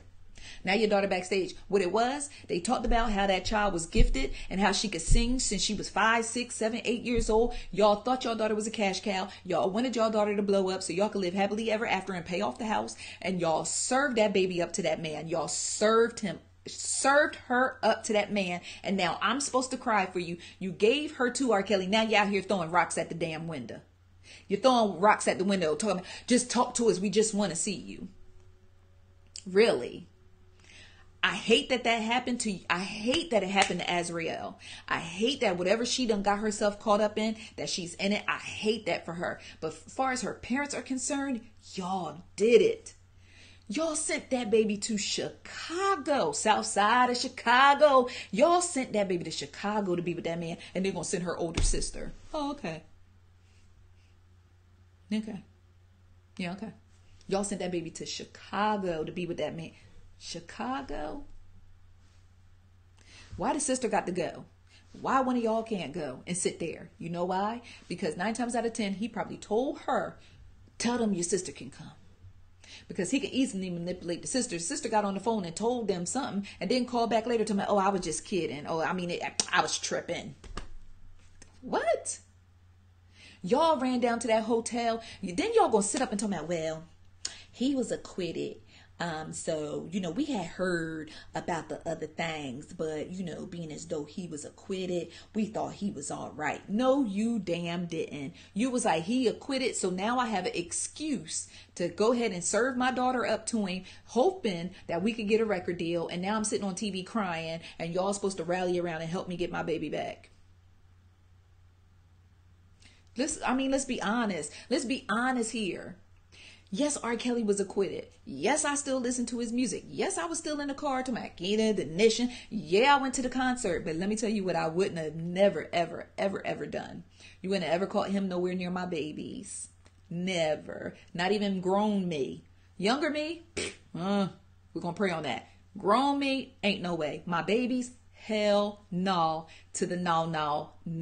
Not never. I don't give a damn if she can sing like a bird, if she can float like a butterfly and sting like a bee. She ain't going nowhere near R. Kelly. How about that? Not never. You know how many other producers it is out here? Huh?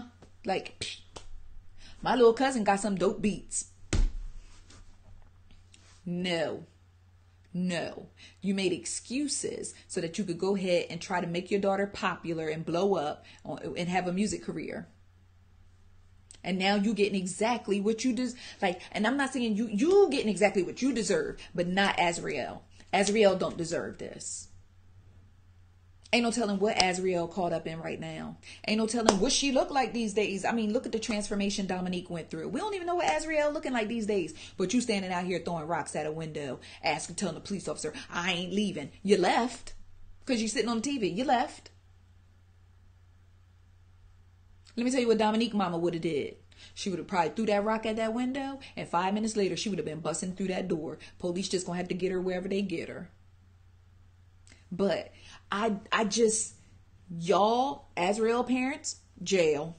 Demetrius Smith, jail. And everybody else who was complicit and hid whatever was going on, don't get on no documentary now and try to tell me how, oh my gosh, I just feel like I should have did something. Yes, you should have.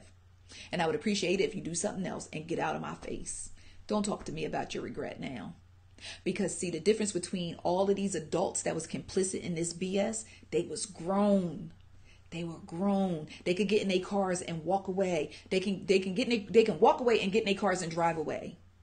These teenage girls, let me tell you something. I wish I would have went to my grandmom, because a lot of y'all know I was raised by my great grandmom and my aunts. I wish I would have went to my great grandmom and told her I was about to fly to Chicago to sing for R. Kelly. My grandma would have told me, you better get up in that room and sing for King Jesus. You ain't going nowhere. You're lucky if you can eat Chicago pizza. What? I'm most disappointed in the parents. I'm so disappointed in the parents. I really, really, really am. I'm so disappointed in the parents. So, I done went through my notes. So, here we are now. Surviving R. Kelly has aired. R. Kelly claimed he was going to sue Lifetime if they aired it. They was like, oh, okay. Kels, they aired it for 3 days in a row, right in his face. And I know he watched it. Because if it was about me and I had did some dirt, I'll watch it. Because I want to know what they done told y'all I did. R. Kelly watched that. He watched it. But what was interesting to me was watching people who was just calling him the king, celebrities who had worked with R. Kelly since these allegations, who had praised R. Kelly since these allegations. Y'all let that man sing at Whitney Houston's funeral. Whitney worked with him. The greatest voice of my life. Like, I feel like I'm never going to hear nobody else that sang as good as Whitney Houston for the rest of my life. There's other people who can sing. Shout out to Celine Dion. Shout out to Beyonce. Shout out to Jennifer Hudson. Shout out to Fantasia. It's some singers out there. But as far as I'm concerned, Whitney Houston was her voice was the soundtrack to my life. Like as a child, I remember wanting to be Whitney Houston. Whitney Houston worked with R. Kelly. Everybody worked with R. Kelly because he could make hits. He was talented. First of all, he must have been writing these songs by playing them by ear, because apparently he wasn't writing the songs. I'm just saying. But it's interesting to watch the people, like the shift, the flip, the flip. Watching people last week, 2 weeks ago, Tank was on Instagram, literally said, R. Kelly, the king of R&B, the accusations don't dismiss the fact that he the king of R&B. Today, Tank like, I got 3 daughters. Mute R. Kelly. This, he's a pervert. He's this, that, and the third. Woo! That shift of energy right there. But at the same time, I can't condemn Tank for having that shift, having that change of energy, because a lot of times we thought we knew, or we compartmentalized the stuff like, yeah, R. Kelly did this, that, and the third, but it's so far removed that we just jamming. When all that junk back in your face, 3 nights in a row, 6 hours. 6 hours of undeniable trash behavior. Trash behavior. I still see people on Instagram today, social media today, bumping R. Kelly. Like I told y'all earlier, 16% increase in his music. I personally believe 2 reasons. You got the fans that's like, oh, they will not cancel R. Kelly on my watch. And they just playing the tunes and just jamming with their kids in the background, little girls in the background, whatever, just jamming with the tunes. Then you have the others. Like, because see, there's a whole new generation that is discovering R. Kelly. These millennials and the mumble rap generation, they don't know the R. Kelly that we knew back with R. Kelly and the what's them boys' names that used to sing behind him? They don't know the Bunny Love R. Kelly. They don't know the bump and grind R. Kelly. You know what I'm saying? So we know from the backbacks. These new R. Kelly, like, they just know, like, okay, like, he's staying there. So a lot of them went back and listened to the music. And so a lot of them went back, listened to the music. Like, You Are Not Alone. I used to love that song. I had no idea it was about his underage lover having a miscarriage. Public announcement. Thank you, Ronetta. Ronette. Thank you, Ronette. Is it Ronetta? Ronette Lee. Thank you, Bill. R. Kelly in the public announcement. Bunny Love. Honey Love. Give me that honey love. The reason why I said bunny love, because I used to make a joke out of it saying, give me that bunny love. Anyway, because I had a big stuffed animal and I used to make joke. Okay, anyway, sorry. It's weird. So Honey Love, this younger generation don't know Honey Love. So now they gonna go back and listen to all these songs to see if there's signs. Age ain't nothing but a number. Like, dang, he was singing about having sex with underage girls. You know, they're going back and probably dissecting this music. 2 groups of people. The ones who are dissecting and the ones who are like, y'all not gonna cancel R. Kelly on my watch. You know, your big aunties that still want to throw their supersized drawers on stage when R. Kelly performs. The craziest thing about all this is R. Kelly feels invincible. And because he's already been, I guess because he's already been tried for those old cases, I'm wondering if new cases will be brought against him. Especially with this cult mess and this cult allegations and whatnot that's going on. The STD allegations, the young lady that said he gave her an STD. Like, and I think she's filed a lawsuit against him. So, but see, the STD, the lawsuit, that's just going to end up in a payout. That's not going to be jail time. So I'm wondering, well, let me ask you, do you feel like after everything we know now, hindsight is 2020, even with the amount of time that has passed, do you feel like R. Kelly should go to jail? You feel like R. Kelly should go to jail? Excuse me, I need some water. Do you feel like R. Kelly should go to jail? I'll say it one more time. Do you feel like R. Kelly should go to jail? I feel like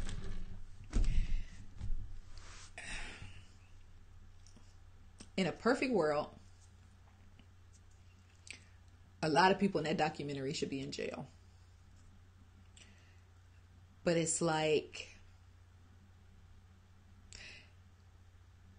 do we condemn them for telling us the truth now? I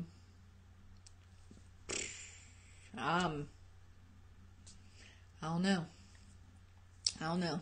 It's a handful of people I feel like definitely should be in jail. Keep Bruce, Kelly. Just keep Bruce. Because Bruce said young girls could be a preference. Just keep Bruce. The last thing I want to talk about before I go, because I sincerely appreciate y'all, because y'all have really been sitting through this chat with me tonight for quite some time. The last thing that I wanted to address was the fact that there are, no, I'm gonna leave it alone. I'm gonna leave it alone. I'm gonna leave it alone. I'm gonna leave it alone. Is R. Kelly canceled? Tell me in the comments. Is R. Kelly canceled? Have you canceled R. Kelly? I canceled R. Kelly quite a while ago. Even, I think he dropped a music video and I was like, psh, they ain't got nothing to do with me. I think someone said Marvin Sapp just recorded a song with R. Kelly. I was like, oh, that's, wow. And R. Kelly is still out here trying to flourish. R. Kelly is still out here trying to do his thing and all of that. But is R. Kelly canceled? Have you canceled R. Kelly? Because it's funny, because even when I was writing about surviving R. Kelly,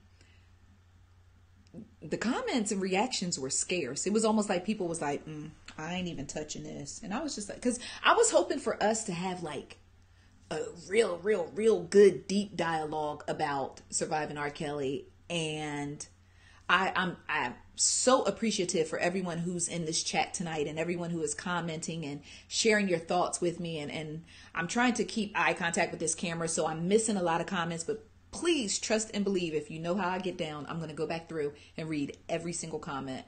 But I was hoping for us to have a more in-depth conversation about surviving R. Kelly, about R. Kelly himself, you know, on our socials. But I got a lot of conversation on Instagram, but not that much on Facebook. And I was really surprised, because Facebook is where we usually be like, girl, all right, put the kids in the other room because we about to have some grown folks talk. So I was really surprised about that, but I didn't want to push it or egg it. If it's not a natural, you know, situation, then it's just, we're not going to talk about it. So, but with that being said, I'm done.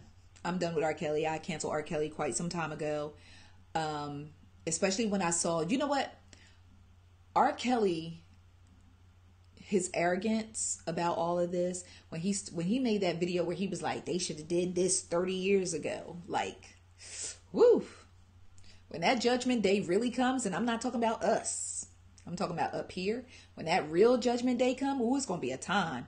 I'm just going to ask God, like, can I get some popcorn and a cold pop? I ain't had no shoes or nothing, Jesus. I'm just here to watch R. Kelly try to get in these pearly gates. Like, it's going to be something serious. It's going to be something serious. And I'm curious to see, now that this documentary has aired, 6 hours, 6 parts, 3 nights of unfiltered, unadulterated truth in our face. If at this point you say, I still don't believe it, because there are people still doing that, I just pray that you are never in that position where something terrible has happened to you and someone else has to believe you in order for you to get justice. Oh, and last but not least, for all the people that are trying to deflect, for the people who come into the comments, where's surviving Hugh Hefner?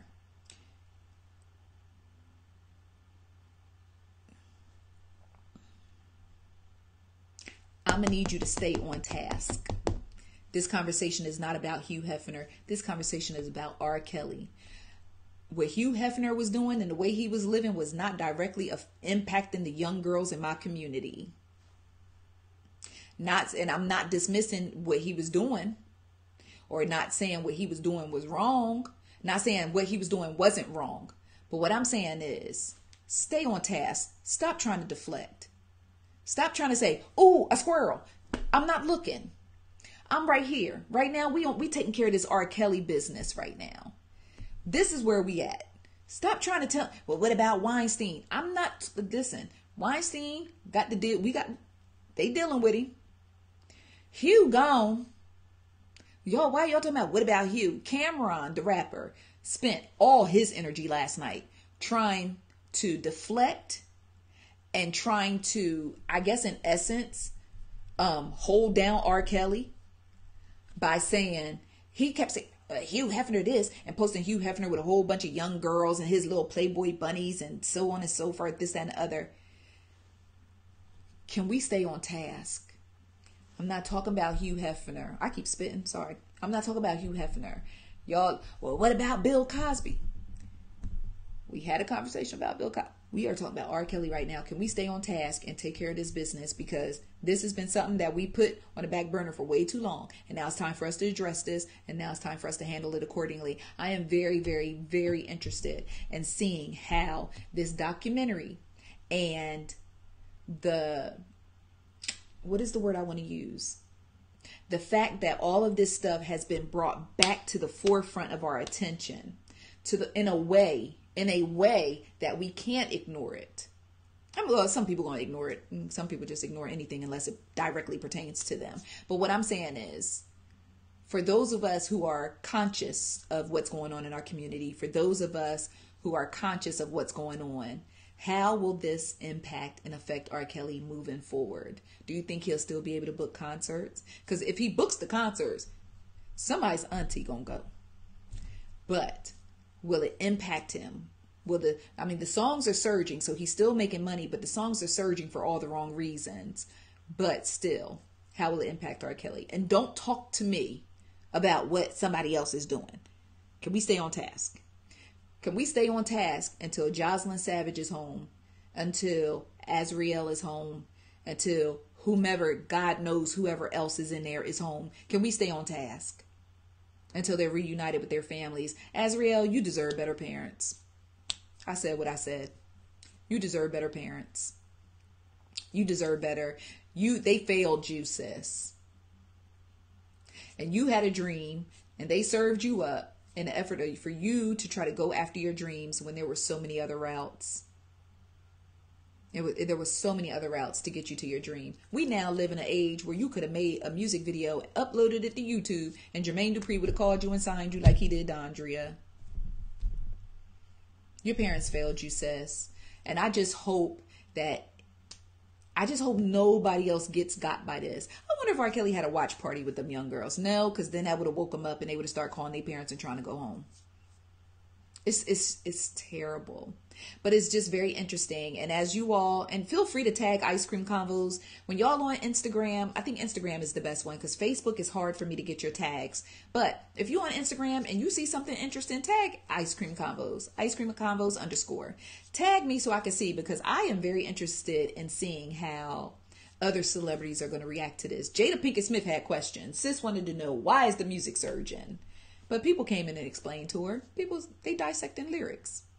And unfortunately, everything is on streaming now. So when they're streaming to dissect lyrics, I wonder if he's at home thinking to himself, oh, they still got my back. My streams went up. Stay on R. Kelly's god doggone neck until all them girls home. Until the den is empty. Stay on his neck. Stay on his neck, because apparently a lot of these young ladies aren't making the right decisions. They've been bamboozled, run amok, led astray. Get them babies home. Get them home. But Azriel parents, y'all keep throwing stones. It's terrible. But anyway, so with that being said, I've talked way too long, but thank you so much, because this is the engaging conversation that I was hoping that we would have together. And I saw so many great comments coming through when I was peeking to the side. I'm actually looking now. Listen, the realist said, I'm on his head. No sleep for R. Kelly till these girls come home. Like, we got to, and you know what? It's sometimes I was like, well, I don't know if I'm about the cancel culture. Some folks need to be canceled permanently. And I don't mean permanently like kill them, but I mean like just shut them down. The quickest way to starve him out is in his pockets. Because I don't know if they're going to file charges against him. I don't know. But get them girls home. And it's sad that the police don't act like they don't even want to cooperate. But a lot of these girls, they came in young and now they've aged up to the point where they could be like, oh, I don't want to go home. And that's a problem in itself. But hopefully somebody will catch one of them at the grocery store, in the mall, something, and advocate their asses right back home to their families. Hopefully. But it's crazy. But again, 43-year-old Zavi knows better. Teenage Zavi, Colorado room. I don't know. I ain't done nobody pee on me though. Colorado room. It's terrible. It is absolutely terrible. Okay, ICC friends. Well, this was our first chat of 2019, and we went 2 hours. Good grief. I love you all dearly. I really, really do. And I'm learning all of you. You know, a lot of you come to the page and comment and things, and I'm starting to learn all of you and get to know you.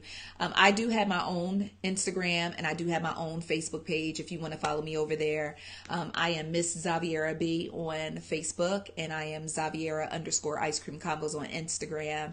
Please subscribe to the Ice Cream Combos YouTube page.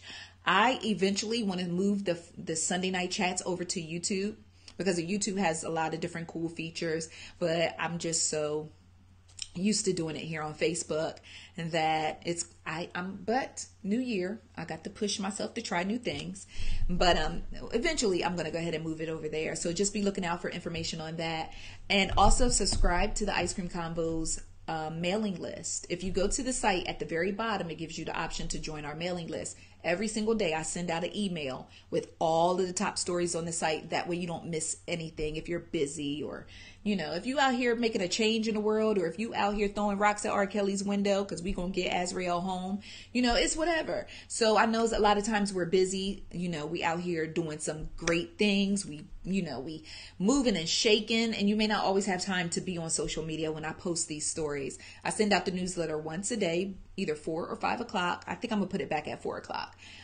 Newsletter goes out once a day. It's not intrusive. It's not annoying. It just gives you the top stories, and you can get all that scoop there.